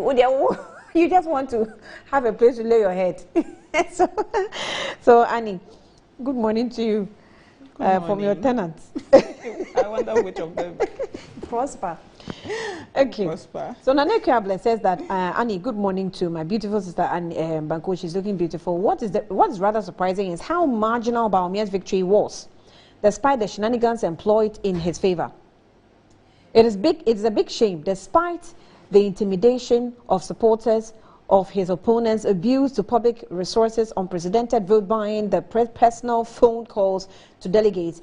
A significant number of the MPP delegates, totaling 74,231 and constituting a whopping 38.6%, voted against him. Bawumia is a total failure. You say thank you. And from Nanekia Avle. So Alhaji Befam says that, Annie, good morning. In fact, all efforts was put in place to the skewed election in favor of the established candidate in the name of Dr. Bawumia. And let me say that Dr. Bawumia says that he's more a grassroots person than a establishment candidate. Today, we're being told that Bawumia is not in charge. And according to Dr. Bawumia, he is just an assistant headmaster. So the question I want to ask is, in what capacity did he prepare those 170 questions for the late Ms. Arthur to answer? Hypocrisy and double standards, you say, at the highest level. Dr. Bawumia and the NPP is going to lose 2024 election big time based on the credibility crisis and the poor management of the economy. NPP, as a political party, has always feels free to know, they feel free to know it all, and they should give us a break, you say. Your message is long. If it's long, I'll cut it. Honorable Nilante says that, Annie, what's the NPP Annie saying? And we have Annie and we have NPP Annie. Wow. Talking about the real truth is that over 37% of NPP delegates have no confidence in Bawumia. Only 61% of them have confidence in him. Okay. Honorable Neil Antivanderpool is the one sending this. Good morning, Annie. The tradition of the NPP before the incredible inception of the 1992 Constitution rules has been led by Akans. Talk of J.B. Dankwa, Buzia, Victor Owusu, William Uforiata, John Ejukum Kufuor Nanado. The NDC on the hand has, okay, the NDC on the other hand, okay, led by an Ewe Fanti and now Novna.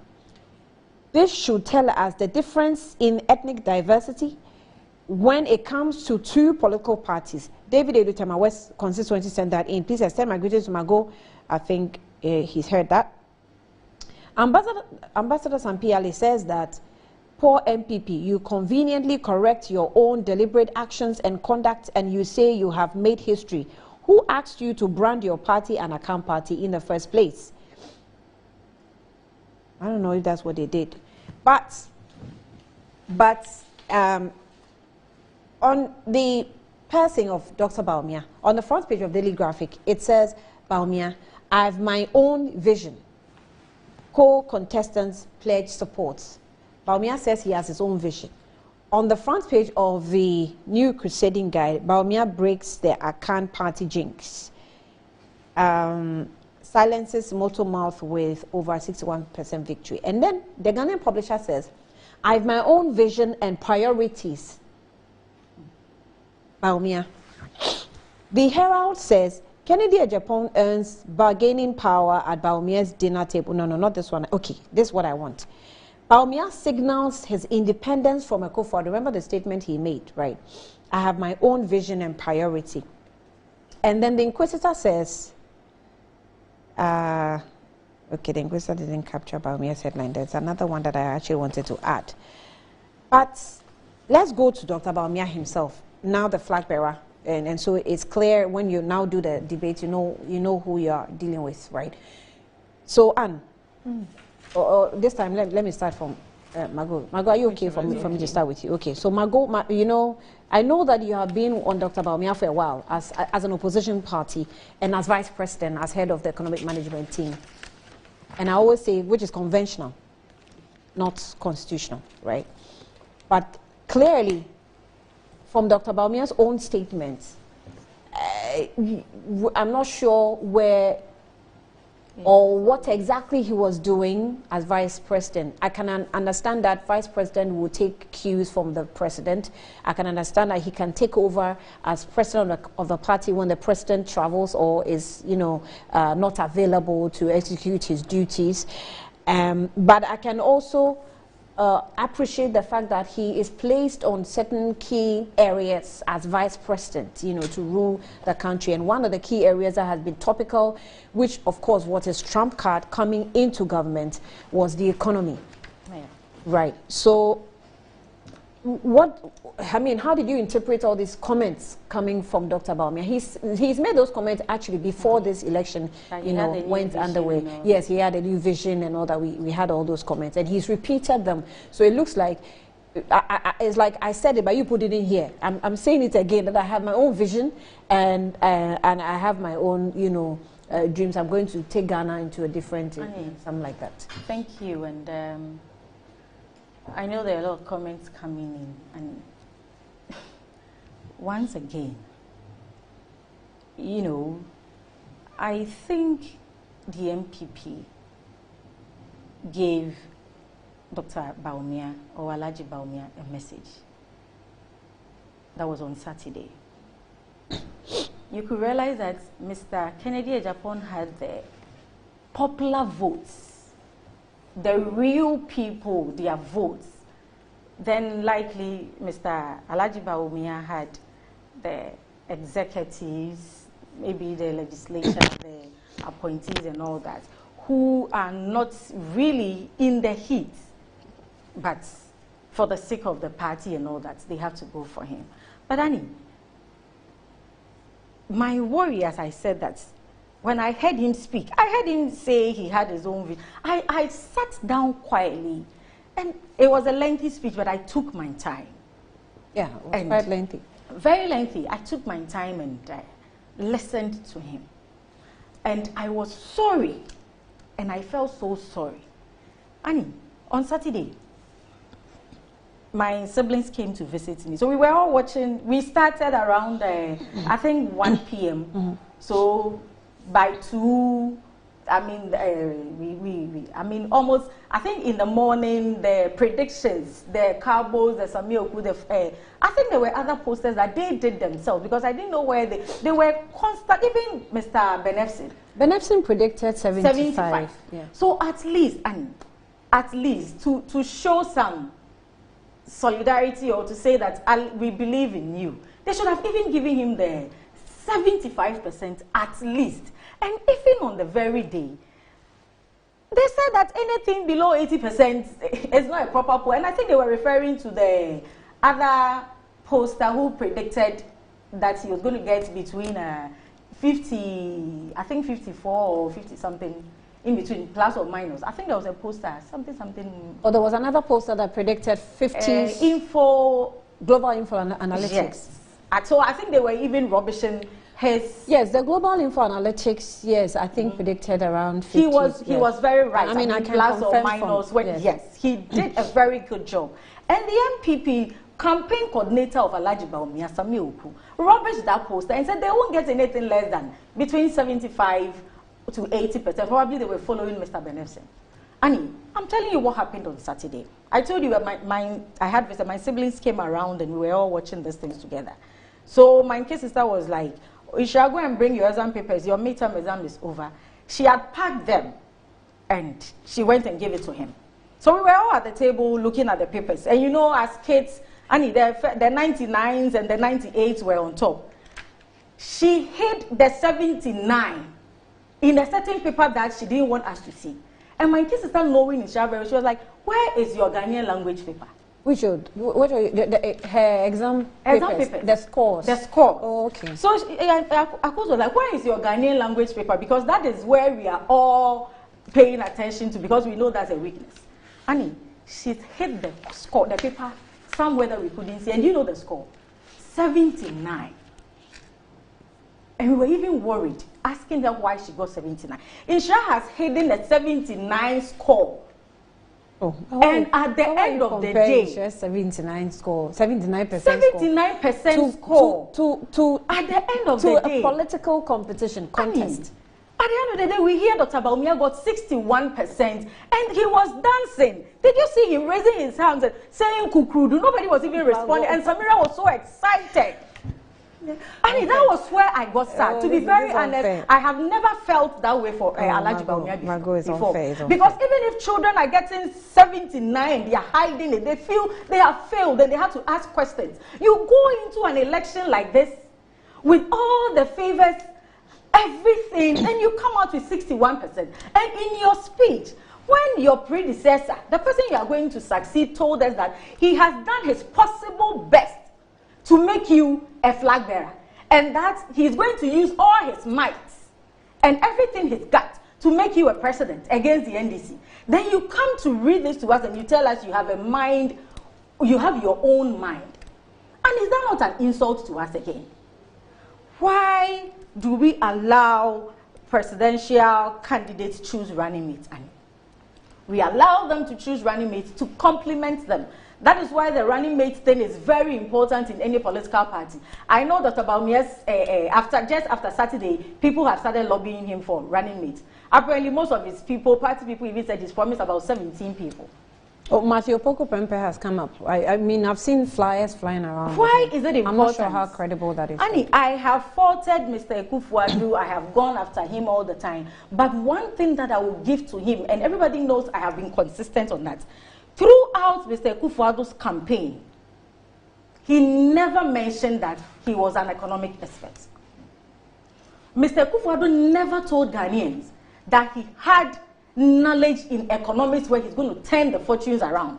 He was going to turn the fortunes where the cedi was the 3 Ghana cedi, 80 pesos to 1 cedi. Mr. Ekufuadu never said he was going to do that. He said, Dr. Baumia. Mr. Ekufuadu never told us that he was going to make sure that fuel prices will remain the same, or even it will go beyond where President Mahama left it at a gallon of 14 Ghana cedi. Mr. Ekufuadu never said he himself would do that. Recently, no, when it comes to fuel, he said it. That he is going to reduce. After that one, we even have the video. That he said it. He said he's going to reduce it. Yeah, so if it's a regular thing, you say take it out. Because that one he said but he never said that he was an economic guru. No. He never ran series on economic lectures. He didn't mention that when the fundamentals are not right, the exchange. When Dr. Baumia was singing all those songs, he didn't join him in the chorus. Why? He believed in Dr. Baumia's economic prowess. Dr. Baumia presented his CV to him. He found it so interesting and knew that Ghana cedi to $1 as of 2016 was 3 cedi 80 pesos. And Dr. Baumia presented his CV to President Nanado, candidate Nanado, that I will turn this 3 cedi 80 pesos to 1 cedi to $1. And Mr. Nanado believed him and brought him up. That is why Kwabena Japan and Co said they gave Dr. Baumia a waiver to become a vice president. That is, he did not qualify to be a vice president or a running mate in the MPP, but because of his economic prowess and the CV he presented, they gave him the opportunity that come and do magic. Take the CD from 3 cedi 80 pesos that President Mahama left and take it to 1 cedi for us. Dr. Baumia came to office, and in their first 100 days, he outlined his economic management team members. And you have the video. He was mentioning their names. Dr. Akoto Osei, Dr. Asimesi, Dr. This. And he was the head of the economic management team. In their 100 days, he organized a lecture and told us that he has arrested the dollar and given the keys to the IGP. And therefore, the dollar is not going to go up against the city. And do you know that Dr. Baumia did billboards when he was doing town hall meetings, going to exhibit his economic management prowess and showing his team members in Ashanti region and other places? What was the town hall meeting meant for? What was the charade meant for? All that he was trying to tell us that he's going to turn Ghana's fortunes around because he was an economist. He told Mr. Ekufuadu that he had worked at the Bank of Ghana. That is why Mr. Ekufuadu said, yet Sisika so now so accommodate, because Dr. Baumia said there's so much money at the Bank of Ghana. Today, in the history of this country, the Bank of Ghana is empty. There is no money in there under Dr. Baumia. So this is what convinced Mr. Ekufuadu to choose Dr. Baumia as his running mate. Then you come and you have moved us. Let me take you there. So if Dr. Baumia is telling us today that he is of his own mind, and if he is of his own mind, because I can foresay abebako ensa, and abebako ensa, the early days ensa no, palm wine, it is sweet, but the latter days you cannot drink even 2 thoughts, you will get drunk. And Dr. Baumia is the latter days of the palm wine. In this contest, President Ekufuadu is the early days palm wine. Dr. Baumia, you became the head of the economic management team, and you took Ghana's debt from 120 billion to 600 billion as of today, over 500% increments. Dr. Baumia, you are the head of the economic management team, and we gave you 3 oil fields as against President Mahama 1 oil field. Dr. Baumia, you came as a head of the economic management team, received all taxes, received all revenues, received all oil proceeds, over 830 billion, while President Mahama had 248 billion. Revenues given to Dr. Bawumia to manage this country. You took our debt to GDP from 56% to 104%. And today, IMF is giving you 3 years to divide this 104% into 56%. Dr. Bawumia, as the head of the economic management team, Annie, inflation rates. You said President Mahama was incompetent in 2016. Inflation rate was 15.4%. Today, and under President, Dr. Bawumia as the head of the economic management team, inflation went as far as 54.1%. You will be at the shop buying, and the owner can tell you to change, increase the he has increased the cost of the item because the prices has changed. Inflation. All time in the history of this country, and we have never seen this before. Dr. Bawumia as the head of the economic management team, our credit rating, where you saw him attacking President Mahama that Ghana has been reduced, and Ghana, our rating has been reduced to B-. Today, we are at junk, and even when they take us to CCC, which is the lowest ever in the history of this country. We're at CCC now. CCC now. It is still the lowest ever. Dr. Bawumia criticized a B-. A B-. And today we are at CCC. Dr. Bawumia as the head of the economic management team. Annie, businessmen who want to expand their businesses, when they go to the bank for loans, the interest rate under President Mahama, that Dr. Bawumia criticized heavily, even under Mills John Mahama, was 15%. Today, President Mahama and Dr. Bawumia, as the head of the economic management team, if you're going to go for a loan, the interest rate is around 40%. Annie, head of economic management team, you have taken monies accrued to 77 billion within a period of 2 years from the central bank. In 2016, President Mahama did not take 1 Ghana cedi from the central bank. That is what we call the artificial printing of money, or the central bank financing. President Mahama never did that. Yet you called him incompetent. Dr. Bawumia, our growth rates under President Mills, President Mahama, 14.4% from 2011, when President Mahama was even a vice president. Today, Dr. Bawumia, what is your growth rate? What is your growth rate? 3.1%. Annie, budget deficits, 2016, it was 6.1%. Today, where is our budget deficit? You have doubled the digits. It's now 12%. Annie, this is so unprecedented, and what is so appalling and so sad is that domestic debt exchange. Annie, President Mahama never dreamt of touching any citizen's savings. He never even had thought of it, that he was going to touch our people who have devoted their time to serve this country and save their money so that they can live peacefully, buy their drugs, take care of themselves in their old age. President Mahama never touched anybody's money. Today, under Dr. Bawumia as the head of the economic management team, Dr. Bawumia has taken about 100 billion Ghanaian money, about 1.3 million people, pensioners. Their monies are gone to Dr. Bawumia, where President Mahama never thought of. He didn't even dreamt of it. Annie, our debt servicing. When President Mahama was a president, we were paying, we were servicing our debts. We never defaulted. Today, the country has decided that we cannot even pay again. So we are not servicing our debt. That is why, the cedi to dollar rate moved from 17% last year, 2022, to now even, 17 cedis. Now is around 12.5, 12.7 cedis. Because we are not even paying. Is it 12.5, 12.7? Now it's more than 12. If you are buying $1, it's more than 12 cedis. Wow. And if you are going to change, it's around 11 point something. Yeah. A year by this time, Ghana, 1 Ghana cedi, 1 Ghana cedi to a cedi to $1 was 17 cedis. When you have 17 Ghana cedis, you get $1 under Mr. Bawumia. Where under President Mahama, it was a 3.8.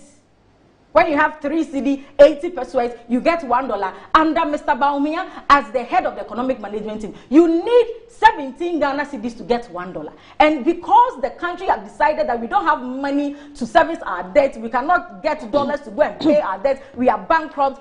Now it has come to even 12 cedis. And even for that matter, it is costing us because we cannot go to the international market to borrow again. In the history of this country, there is no day that any government came and said we cannot pay our debts. You came to take the incompetent man balance sheet and you borrowed over 13 billion. After your first 4 years, you cannot go out to borrow again. Under Dr. Baumia, then on an unemployment rate from their own Minister for Employment, he tells us that unemployment rate is 14% as of 2022. And in 2016, unemployment rate was 8.4%. Dr. Baumia, this is what you gave President Akufo-Addo. Nobody will fault President Akufo-Addo because he said in his State of the Nation's address that the economic excellence is achieving the height is getting. It is because of you, an excellent Vice President. Mr. Akufo-Addo said it. After he said it at the State of the Nation's address, he went on his Twitter page and amplified it for the whole world to know that it is Mr. Baumia, Alhaji Baumia, who is helping him manage this economy. Just last Ayawaso West Wagon by-election, we all heard Mr. Akufo-Addo telling everybody that Mr. Alhaji Baumia is the most intelligent person among all in the MPP.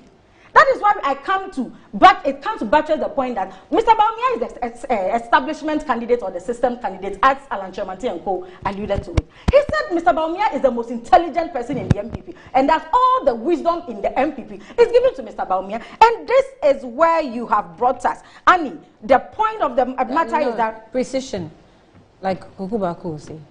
He didn't say all the wisdom in the MPP is given to Baumia. He actually said, let me say it in Akanda, Onuna Nyankopon di Iwiasi Nyasa Nyina Shenichim, something of that. Onuna Nyankopon di Iwiasi Nyasa, yes. But he didn't say that the wisdom of the party. Say on my pensioners. No, I'm just laying. You see, with all the Iwiasi Nyasa that Dr. Baumia has, our pensioners are picketing. A nation that our grandparents are calling, not that they are asking the government to give them relief items or something. They are asking the government to give them their own money, monies that they have budgeted for in their pension days. That at least they will not become burdens to their families and their children. And Dr. Baumia presided over such economic management team and brought us to this mess. And today you are telling us you have your own mind. Annie, what did you do with Mr. Akufo-Addo? That he always said that you were in charge of the economy. Today, you want to be a president and go and choose another vice president. Then what are you coming to do to us? With all your economic management prowess, you brought us here, ground zero. The economy is bankrupted.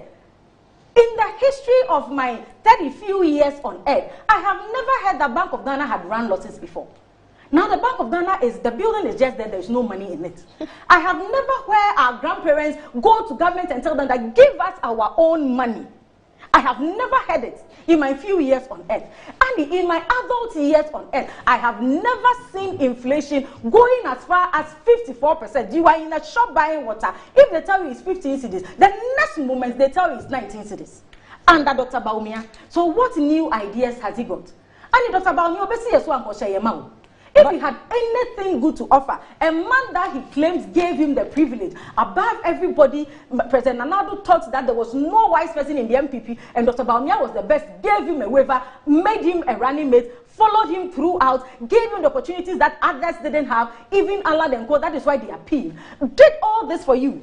And the least Dr. Baumia could have done for Nanado was to help him, complement him, build this nation, move it into a better pedestal where President Mahama left us. Today, the IMF is telling Baumia to go back to cost to our GDP, debt to GDP ratio, the 56% President Mahama left in 2016. IMF is telling Dr. Baumia to take 3 years to go back there. And you want to tell us you have your own mind. So all this while, the mind that you had, if you meant well for this country, why didn't you use it to support Mr. But you should appreciate the fact that there should be a why. There must be a why. There must be a why. There's possibly someone a why. who wants to be a president one day. If you have this nation at heart, there were nation wreckers destroying this country. People are crying, including your party foot soldiers. Dr. Koto Efriye said it. You never bothered to say a word. You never bothered to do anything. I mean, why? Annie, if you are intelligent and you have read economic textbooks and they have told you how to manage the economy where the fundamentals will not expose you, do you need somebody? Is it a rocket science? Do you need somebody to tell you what to do? Why did we pay Dr. Baumia vice president's salary when he's doing other things as ministers? You think Nanado couldn't afford to get... Now he's gone into other areas, digitalization. But nobody stops him. I mean, the constitution is not against. What is the work of the minister? And so you thought Nanado wanted a digitalized man or Mr. Digital. That is why he went for Dr. Baumia. Oh no, but that argument. Nanado told us that he had. Nanado told us that he had an economic management man. My point to come and manage the economy. Point is, you're an economic man or you're an economist. You're responsible for making the economic fundamentals sane. There are other things that you should do that will give you good fundamentals, which you can go into. So, Annie, the digitalization it has given us good fundamentals now. It will help you to, put together your data. Annie, Dr. Baumia has digitalized the Ghana CD from 3 CD, 80 pesos to 12 CDs. He has digitalized the Ghana CD. You can make the argument that way, but you cannot. Dr. Baumia has changed the price of Cindy rice from 10 CDs to 130 or 140 you're advertising. You know, I'm not, Annie, okay, I won't mention any rice. But ordinary oil that we used to buy 2-3 years ago, like 25 CDs, 15 CDs, now it's over 200 Ghana CD. How has the digitalization affected the price of the oil or benefited the poor woman who goes to buy, from his mega salary, buy groceries for the house and take care of his home? Okay, let me have... So he do not have any other mind. Right. The mind he's got is what he has exhibited. And the facts are clearly with Dr. Kenoforiata, Mr. Kenoforiata in his budget. The point is that President Mahama is the only and the best choice that this country has. He has done it before. His records are there to show. He has held this country well. He was truthful. He was honest. He was very honest about the things that he did when the nation was in crisis. He took us to Senchi. After Senchi brainstorming, we took the document straight to IMF and not even a dot was added or a T was crossed. This is the kind of leadership that we want. Whatever mind that he has, I think he should take it back and go and manage the MPP one day. Because even in the MPP, they have voted a vote of no confidence in him. And he's not fit to be a president. You cannot manage a sector, an economy, and you want us to give you our entire generation, over 31.8 million Ghanaians. We should give them to you under your care. When the little that we gave you, Annie, you couldn't account for it. Right. Rather, you took them into disarray. Right. He's not a man fit for this job. So His Excellency Nanado, before he handed over, made a statement. He said, we cannot afford to hand over the country to the NDC. Yeah, and then I think there's this song that NPP sings. It says, we are born to save Ghana. Okay. Now, at this point in time, you are in government. You are what? We have won. Yes, not born. Okay, we have won. Oh, it's we've won. Yes, it's not born. To say, oh, yes. So okay, it's our okay. victory song. So we have won. And then before with this, we say we will win to save Ghana. So that's what we do. Okay. So the next one, we will win to save Ghana. We will win to so save when we are in campaign mode and we are moving, we say we will win to save Ghana. Then after we have had a victory, we say we have won to save Ghana. But my bone of contention in that song is to save Ghana. What are you saving Ghana from? Or who are you saving Ghana from? So it's a song that it's actually part of the party's anthem. So we have a belief that Ghana needs good governance, democracy, stable economy. All the sectors of the economy are being looked after, especially health, education, agriculture, infrastructure. So we move all of that into our song, our anthem that says we will win to save Ghana. And when we say that we have won to save Ghana, it means we will save Ghana by building all these different things. So it's not that we are going to direct it specifically to anyone. But at the point in time, we are going into a campaign, and we are against an opposition. We are against a president, a leader for an opposition party who has been president before. He's lost election twice. What was it that he lost to? Is he bringing anything new on board? What is he going to offer the people of Ghana? So we are telling them that we will save Ghana from ex-President John Mahama. But Annie, please give me a chance. I have to respond to a few things. I find it very disrespectful and totally inconsiderate that you compare the decision of over 200,000 delegates to a young schoolgirl's examination sheet or report. 200,000 delegates, representative of this great party. 194,000 came from the polling station. That is our solid grassroots base. Over 6,000 came from our electoral area. Another 6,000 came constituency executives. We are talking about a regional representation of over 352 delegates. And then at the headquarters, 483. You are saying that this is only party leaders and ministers and whatnot. They don't represent even 10% of the total delegate population. So unless Margaret hasn't got her statistics right, or unless she hasn't done a proper detailed analysis of what our delegates represent, she won't be talking like that. She won't be talking about a child's exam paper. A child's exam paper, the child that's doing exam paper and didn't get something, what? Over 200,000 delegates spoke on Saturday, and they spoke about what they believe the party should be doing. I am so proud of the MPP, because believe me, Annie, what we have now is the first step towards breaking the 8. It's a recognition of the nuanced views in the party. And I'm so proud that all 4 aspirants took together, held their hands and said, we promise to support the MPP. So guess what we are going to have? We are going to have diverse views in coming together to fight the NDC. That's a strong ammunition they have to be careful of. You have 95% people voting for one person who has failed twice, and you are okay with it. 95, 90, and you are okay with it. So where are your nuanced views? How are you going to look at your internal issues and ask yourself that, is there anything we need to tidy before we get out? We've done our so. Now we are out. So that's what we are bringing the fight to you now. So that's how I was doing the comparison for me, of the that's how I percentages see it. in my head. You understand? If the NPP who winner has ever done a research pulling, and gone and if getting the NPP that? winner is pulling about 61%, and the NDC is pulling about 98%, more than 98%, it shows that there is a bit of some cracks in the NPP, which as a party you have to focus on. If you look at our history and look at our numbers, look at our vote patterns at every primaries. The highest was President John Ejekumbufo, who got 64%. President Akufo-Addo in his first time got 47 points. So it is not a party where you are going to get 90, 98, unless it's an acclamation or endorsement. So for us within the party, our analysis tells us that we are on our right path. No. Acclamation, endorsements, not acclamation, endorsement. That is not what we were doing. Was not an acclamation or no. I haven't even talked about that. I haven't spoken about President Mahama. I said the MPP as a party, we look at our statistics. Okay. It is only when you are going to do acclamation or endorsement that you get 98. Okay. That's what I said. Remember that President Akufo-Addo has had one like that before in 2020 when we just went ahead and said he's a sitting president. So for us, every time we have had a primary contest, a presidential election contest, we look at our statistics and we know that this is how it is going to be. The MPP has a history where 17 candidates have competed before. We worked well to ensure that these electoral processes get better every time.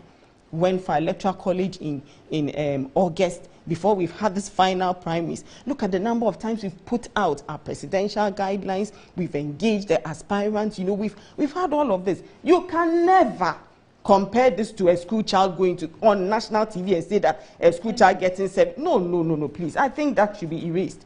It is not even proper that we should even do that. Are you telling the over 200,000 delegates that what they voted for and what they did on Saturday is a school child's examination? 61%. It is not. It is totally not. 61% is a resounding statement. The same way 38% for Honorable Kennedy Ohineje is also a statement. Yeah. Now let me make a mark here. Nobody should ever say that Honorable Kennedy Ohineje, do you know how many years he's been member of parliament? Do you know what he has done in the central region? Do you know that he's an icon in the party? Look, there are areas where, as a party, if we are going to campaign and we don't go with Honorable Kennedy Ohinejekum's face, Ejapon's face. We don't even know how he is an icon. He's a figure in the. He's a well-known voice in our political space. He entered politics years ago. I am proud to say that, in fact, my father-in-law, who has of blessed memory, actually held Honorable Kennedy's hand in Asin area when he was being introduced to the chiefs over 20 years ago. Maybe people haven't lived long enough to remember those times of politics. 1992, when you couldn't even voice which party you were belonging to and etc. People like him came out and voiced. Please, let us understand our times. Let us understand what we represent. The over 200,000 delegates that voted. Do you know the ages between them? I look at the age ratio, I look at the transition that has taken place. Our internal elections that took place last year, there was over 55% change in the delegates. The delegates that have come forward have new ideas, have new beliefs, have new strength, and they have expressed their views. We are an accepting, an inclusive, and a representational party. We stand for the rights and the freedoms and the democracies of every single individual. Therefore, we have embraced these views. What we wanted is for everybody to unite and say that despite my diverse views, we will still come together. And that is what they have done. And they did it, and they are going to work together. Every one of them has committed that we will work towards the 2024 victory.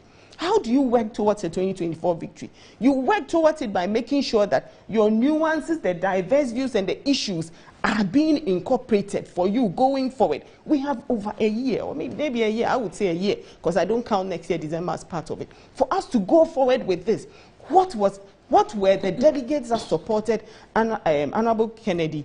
What were they looking for? What did he speak to? What was his message? What was the message of Dr. Sriakoto? What was the message of Honorable Adai? What was all of them, even if it is one delegate that voted for them? What were their views? Unless you've said you don't belong to the MPP anymore. But as long as you belong to the MPP, we have to listen to you. We have to make room for you and listen. But that said, Annie, there's only one winner in every contest. What we needed was over 51%. We got more than that. So please, all those outside the party, stop your noise.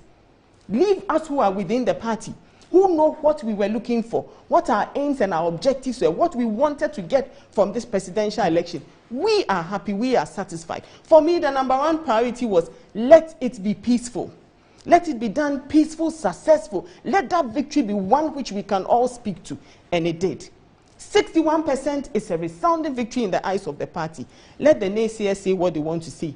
It is us who are going forward, and we want to know what we want to do. Now, let me go to His Excellency Dr. Bawumia's speech and what he talks about, the fact that he has a vision. Annie, every human being on earth has a vision and a style. No matter who you are, everybody delivers things in a different way. And the Constitution, unless people are not reading the 1992 Constitution, that we all live and abide by, the Constitution is very clear on the mandate of a president and on the mandate of a vice president. He says a vice president performs tasks on behalf of the president, or basically acts in the absence of the president when he's out of jurisdiction, and so on and so forth. I cannot understand when people want to say that if President Akufo-Addo came out and spoke about his vision when he was campaigning, and today Vice President, His Excellency Dr. Mahmoud Bawumia comes out and says that when I become president, this is my vision, or in my quest and in my campaign to become president, this is my vision. People say that, why does he have a different vision? Why won't he have a different? Everybody has a way that they want to go. Look, he says, I recognize the demands to create more opportunities for the youth. It is recognizing the needs of our time, improve the well-being of our people. He's talking about unleashing and unearthing the talents of the youth. Information technology, robotics, entrepreneurship. That is where the world is going today. 8 years ago or 16 years ago, when President Akufo-Addo's first bid, he was talking about inclusive access to secondary education, healthcare, infrastructure. Dr. Bawumia sees all of these as ongoing, and he's adding to it. He didn't come out and say that I have changed. No, he says that I also have a vision. This is mine. I will add on. And even in his speech, he refers to what has been done and what he's going to build upon. So I don't see where all of this noise is coming from. Now listen, he actually mentions the challenges that have faced, especially the issues with the economy.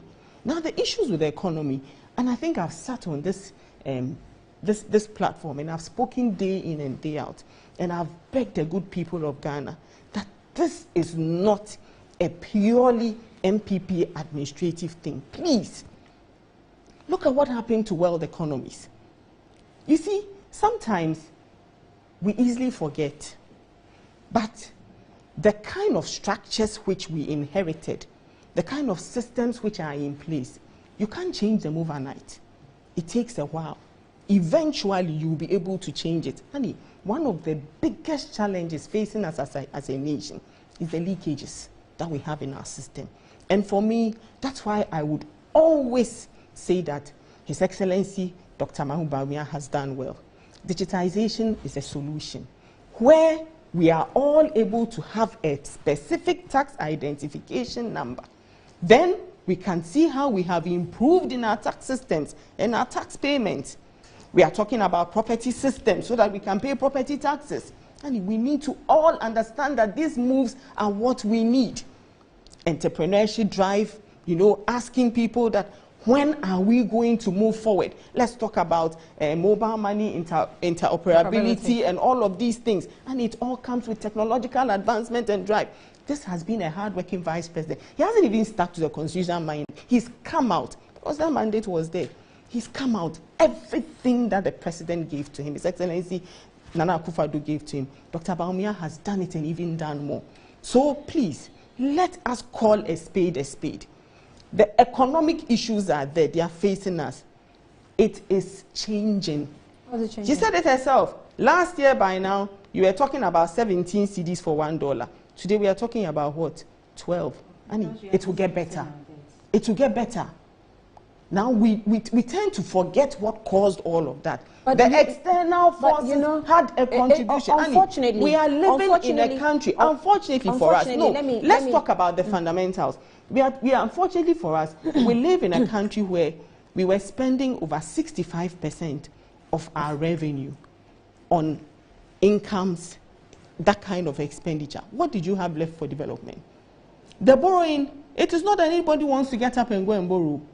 So let me. Everybody just wants to get up automatically to go and borrow. No, let me make this. No, Annie, let me just land because you allowed Margaret to land. No, I interacted with her. I'll do the same. You interacted with her, but you allowed her to land. But I don't know why you always intercept my thoughts. When it comes to Dr. Bawumia, I'm not sure that everybody does not appreciate what's going on the global stage. Everybody does, because we all watch international channels and we see what goes on the international stage.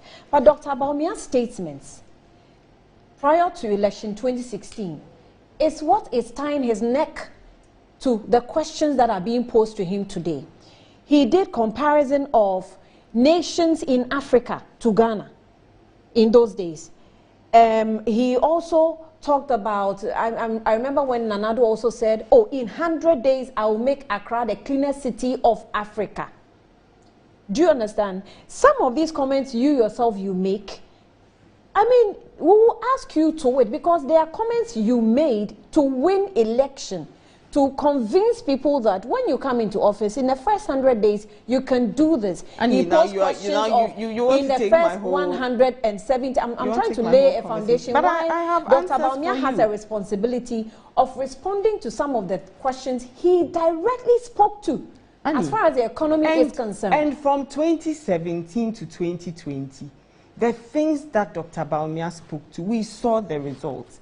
Then people grew the economy from 3.7 in 2016 to over 8% in 2017. It continued growing until COVID hit us in 2020. We've said it so many times and we stopped saying it because people feel that, oh, you are just blaming it on COVID. So what we have now said is, okay, we won't say it again. We'll fix it. There's still a year to go. We see the changes from last year. But when COVID hit us, we saw the performance. COVID hit us in 2020. Even in 2021, I'm saying that we still saw the performance going up. We saw the performance of other countries. The same fundamentals Dr. Bawumia was talking about. The same thing that he was talking about. Now, in 2020, when the growth rate went down, in 2021, didn't we see it coming up again?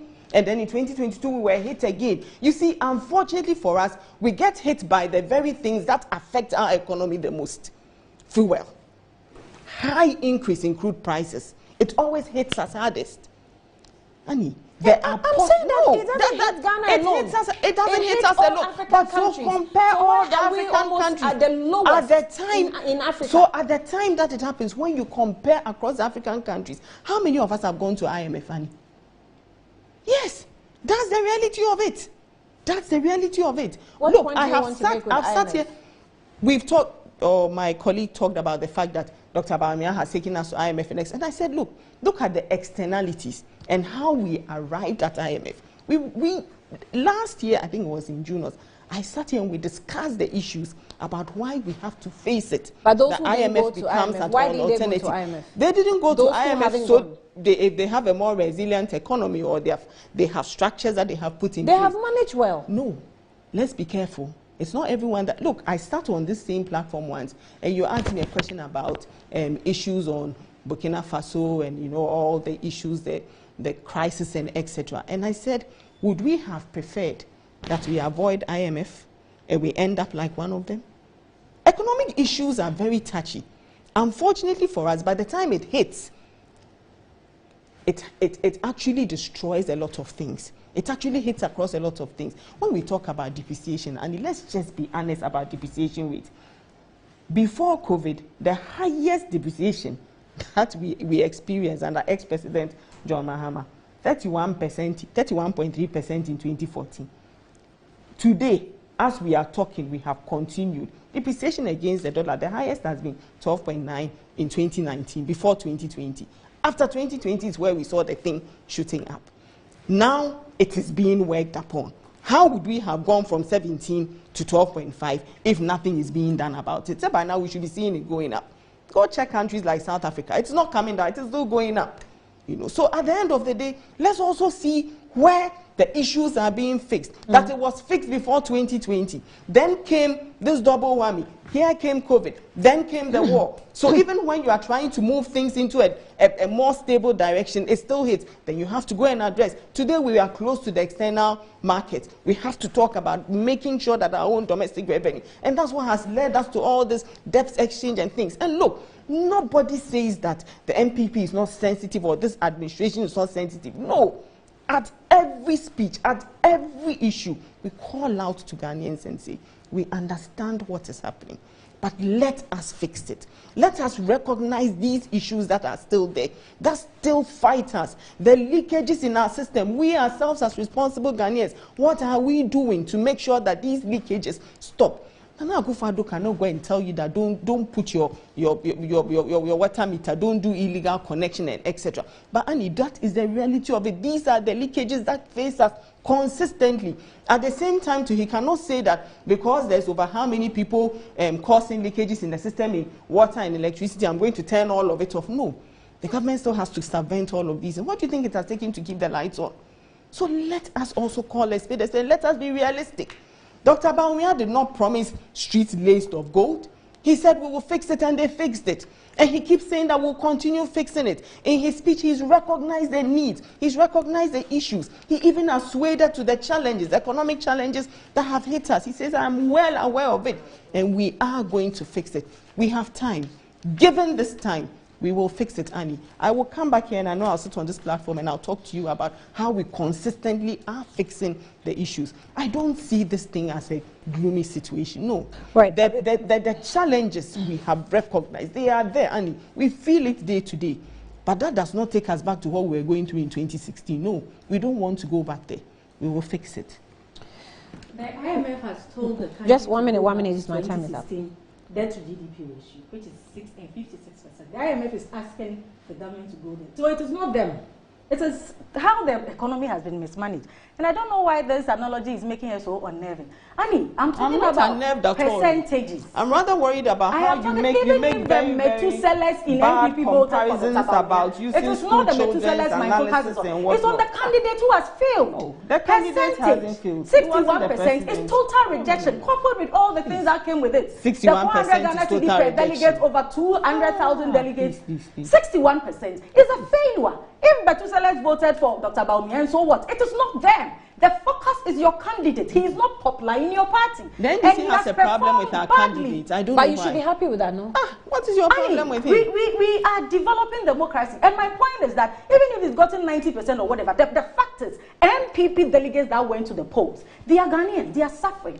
One of their candidates, their presidential aspirants, apparently the father of the founder of the MPP, said it. That MPP people are suffering since 2016. They expect otherwise. That is why they gave him that abysmal performance. So it is the scoring. Dr. Bawumia should have at least scored within their predictions. You know, I've always wondered, 75 to 80. The 37 is below their own prediction. The 37.2% that is below ex-president John Mahama got in 2016. So my focus is not on the Methuselahs in MPP that voted, but my focus is that the candidate is a bad candidate. Who are the Methuselahs? He has failed. Right. Who are the Methuselahs? No, you were telling me the aged. I didn't talk about aged. The aged and the whatever. You mentioned ages of people that voted. No, but I said ages of people. I said age dynamics. So even if they are age dynamics doesn't talk they about are Methuselahs. not my focus. You know, my focus is that the candidate patrons and council of elders. You know that patrons and council of elders didn't vote in those this. that voted. So you are talking about Methuselahs like some old people were the ones who voted. When we went for election, all our 28 executives, all over the 275 one of the things that I don't do for President Mahama. I don't take when we sit on a panel, I don't take people's words and misquote them. No. NDC candidates. Don't say voted NDC. Don't say what I haven't NDC said. Candidates, Annie. Show a lot of NDC respect. Candidates. Let us have our a very nice discussion. They were voted for by our branch executives and our and I haven't spoken to that. And we I haven't said that you 98%. didn't have that. Why are you? 98.8%. Why don't they have minds on their own? They believe in the person. The person you said has been rejected twice. Akufo-Addo was also rejected twice, but he became a president eventually. So President Mahama losing election twice is neither here nor there. The point is that the candidate they are presenting is a bad candidate. Right. And that is very appalling. And what has that got to do with you? Someone said, it has got to do with me because we are building a democracy. Mago, allow me. Please relate this to Madam. Then why you talk about President Mahama? And you are concerned about if nobody should talk about Bawumia, why did they talk about President Mahama? It's a response. Okay, you allow me to read this message. DMB demonstrates greater competence and credibility compared to Mahama. Dr. Mahama's integrity remains unshakable. Oh, allow me. Why is Nana so concerned? Margot, allow me. I won't read the messages. So Brian said that Dr. Bawumia's integrity remains unshakable. In fact, resolute. He will never allocate any of the nation's bauxite concessions to the brother company. Oh, but Brian, this is not factual. 90% of their this is not even factual. 90 members of their members of parliament said they should sack Brian, the president's cousin. 90 members of parliament in the history of this country said they should sack Kenoforiata, the finance minister, who is the nephew to the president. Okay, good morning, Annie. We in the NDC welcome Vice President. Now the presidential candidate for the Visionless NPP, Visionless, you say, okay. We will compare both Vice President and Chairman of the Cabinet Management Team. We will compare inflation rates. We will compare employment issues, etc. Trados sent that in. It says that, okay, Trados, thank you for the message. This one says that Ken's campaign message was the MPP is stealing from Ghanaians, and as if there's no tomorrow. He hasn't retracted so far because we know this is a view of the generality of Ghanaians. Now, they solve the alleged stealing before the next election is taxed, and they must embrace it, you say.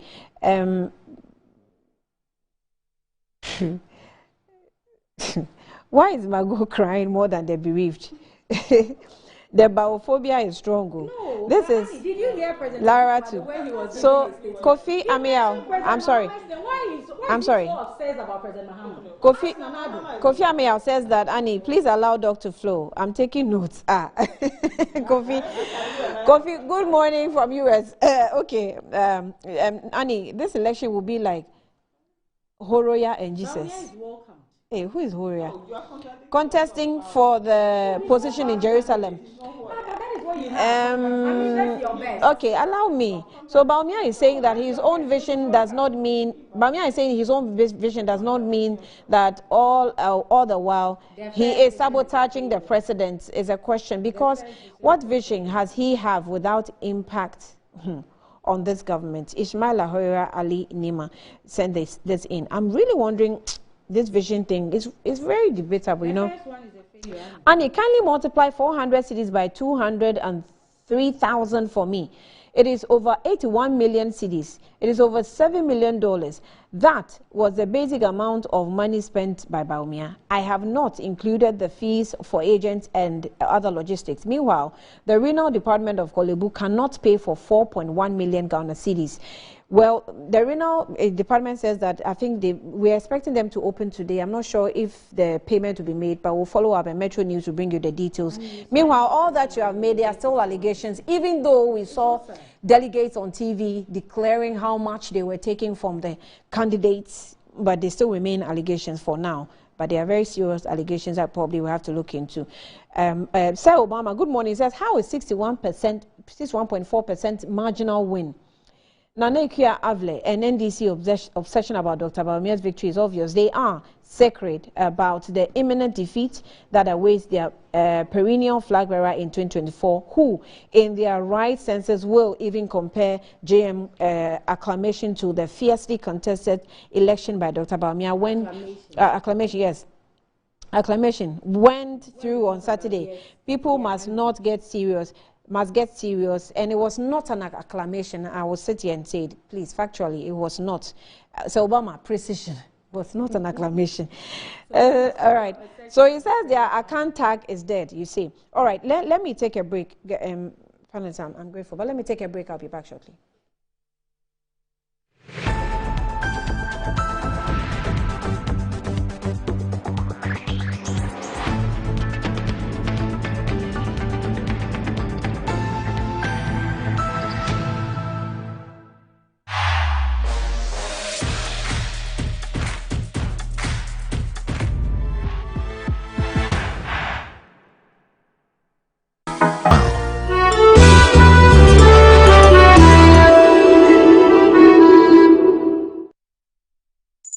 Hello Ghana, KNUSC ISWAM, Republic Welfare Limited, a subsidiary of Republic Bank Ghana, presents Women in Business Conference. Are you a young woman entrepreneur with a small business or medium-scale business? You can't miss this amazing program coming up at Cafe Banua Jowulua Crown on the 30th of November 2023, 9 a.m. sharp. Learn about loan financing, access to loans. All these benefits await you. Don't miss this amazing opportunity. Investment is a cool 1,000 Ghana cedis. Harvest all course materials, coffee break, lunch, networking. See you there.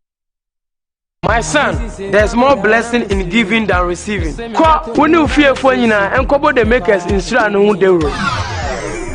The pneumatological aberration of the Lord revealed unto me this night that me and my household should go out into the world and bless the world. Makers Electronics Company Limited. Up to 67% discount. Our selected appliances. This is what I call quintessential immaculatability. The Makers Electronics Company Limited. Taifa Burkina Highway. Amasama Zongo Junction. At the K Pharmacy Dining. Yer Fateman Boga Junction. Ashaman Valco Flat. Kumasi. Ahinema Kokobin. Asafu Bwachi Hospital Junction. Sakradi. Number 9 Market. Tell mom and dad about the Makers Blessing Attack program. From 0552 222 253 and 0552 222 254. Terms and conditions apply. The same got to moon, I'm a sissy.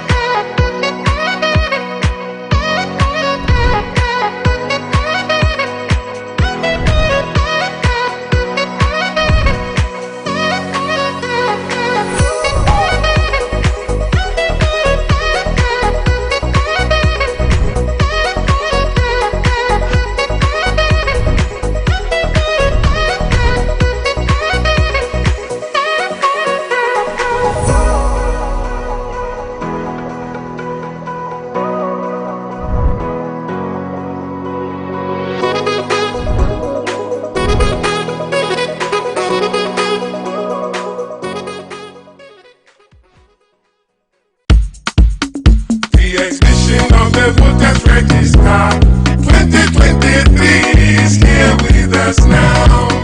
Hukumar zaben Ghana za ta yi gwajin voters register don jama'a su binciki sunayensu. Gwajin 2020 voters register da 2023 provisional voters register na cikin ƙananan matakan da ake ɗauka don district level election da ke gabanmu. Za a yi gwajin a duk tashoshin zaɓe faɗin ƙasar daga 3 zuwa 7 November 2023 tsakanin karfe 7 na safe zuwa 6 na yamma kullum. Karfa karin ƙazaton sunanka na cikin rajistan. Tafi tashan zaben da kanka da voters ID ka ko registration slip ka. Daya, ka tantance rajistan don ka tabbatar da sunanka da hoto da sauransu na cikin rajistan. Biyu, karka yadda a ƙara sunayen waɗanda ba su dace ba. Uku, kamata yayi ka san tashar zaben ka kan ranar zaɓe. Hudu, a taimaka wurin share sunayen dangi mamata cikin rajistan. Haka isi ta kawo sauki yadda za ka iya cek labarinka cikin rajistan ta amfani da fonunka. Sauki ne sosai. Buga star 713 star 81 hash ka bi umarni akan duk networks. Bari a yi gwajin voters register da kai don kiyaye sabawa da damuwa ranar zaɓe. Votunka shine makomanka. Your vote is your future.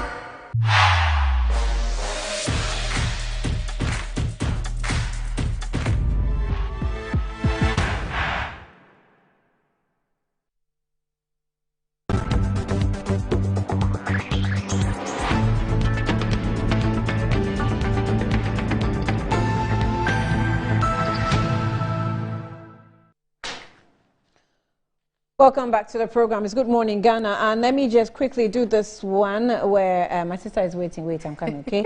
So Betway says that cash out just got way better, and our enhanced early partial and auto cash out features lets you cash your bets out early, cash out portion of your ongoing bets, or even set your bets cash out automatically. All this to give you more control over thrilling and bet you plays. So it says sign up today on betway.com. Terms and conditions apply. And the gaming is regulated by Gaming Commission of Ghana, not under people of age 18. So take note. If you find anybody 15, 16, sack the person from. Good morning. Good morning. I mean, it's now time for trends. So let's first take a good hot morning for me. I'm telling you. So let's start with Good Morning Ghana trends, especially with comments under the Good Morning Ghana page. Once again, the NPP has proven that they are the most peaceful and democratic party in Ghana. Congratulations to Dr. Mahmoud Bawumia. Breaking the 8 is possible. Coach Afrani Obuasi, boss man. Okay. With all the government's machinery and 400.00 per vote, he poorly managed 61%. This one is coming from Michael A. Champon. Okay, so this one says Bawumia will be the easiest person to beat in 2024 elections. Benti Longi. Their names are, I mean, this one says 10 cents of Kennedy A. Japan, and that one just makes me laugh. Alan would have made a good candidate, okay? Tampuri David says there. Let's take a few more. Now, this one is quite long. Good morning, Annie. That NPP woman is MT Akufo-Addo Timothy Bawumia, and NPP are marching slowly towards opposition and perhaps into extinction. Nobody wants to see such a vindictive and bad government again. Even their World Bank Ashanti region could not give them 70% of the vote. Edward Dubaja. Okay, this one says congratulations to JDM and the NDC. I don't know. A lot of they are celebrating. No, it's such complacency that makes me laugh.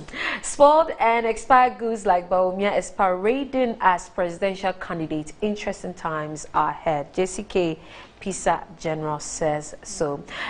Let's move on to, because of this election, NDC NPP is also trending. And Annie, I don't know whether if you've seen this billboards, New Force. Yeah, it's a new force. Yes, yeah, new force. With the masks. Yes, and Vomawo posted that we are all behind that mask. The new force is us, not an individual. And some were thinking that he's the one. And also there's this comparison between NPP and NDC, especially John Dramani Mahama and Dr. Bawumia. But Albert Nat Hyde, your friend, Bongo Idea, says, whether it's you or not, just forget about it already. Focus on your social media activism.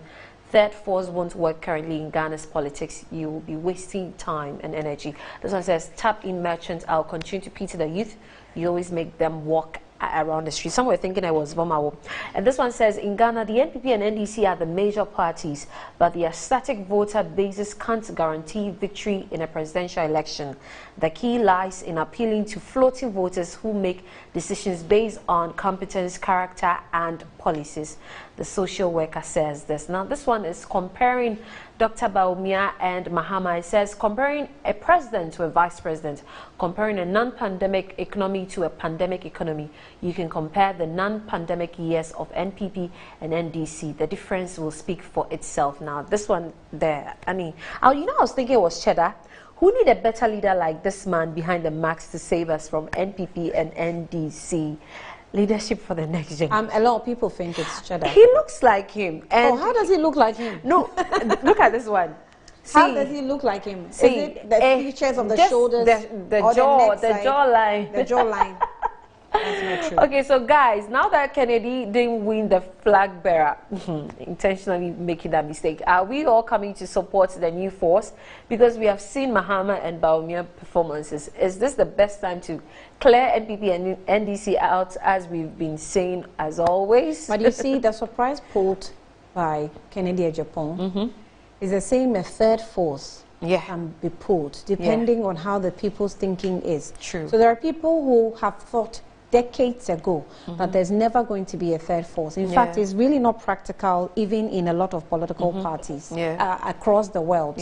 So it's very likely that you wouldn't think that it's possible, but it can be. I mean, it can pull a surprise that would disrupt the two. The stability of the two. So you never know. Because now you hear independent voices a lot coming out from different sections. Even Alan says that we fix should. the vote. Alan has supportive base. These little groups that are forming and coming up can disrupt two strong base political parties. You never know. True. And based on the win of Dr. Bawumia, the hashtag I'll vote for John Dramani Mahama is also trending. So let's make a few of the comments under these hashtags and then we end with the trends. This one says, let's compare Bawumia's records as vice president to Mahama's record as vice president. I can read that, but I'm sure you can see the comparison over there. Let's move on. John Dramani Mahama has an impeccable track record as vice president and head of Ghana's economic management team under Mahama's EMT as vice president. Total public debt as of 2012 was 35.1 billion. Debt to GDP ratio was 48.4%. Still comparing the okay, so facts are sacred. Bawumia could do better as a cons lecturer in SHS or uni, or not managing an economy theoretical based lecturer. That's an interesting comment over there. Dr. Bawumia lied and made empty noises about John Mahama only to take the country backwards and plunge Ghanaians into abject poverty. Don't trust the empty noisemaker Bawumia. John Mahama is the best candidate to heal this country. Is it true? Let's take a few more. This one says, a failed economist who now hides under digitalization has nothing to offer Ghanaians. Bawumia is a total disaster. Okay, so he said that in 2016. Yeah, that's okay. Go digital. Yeah.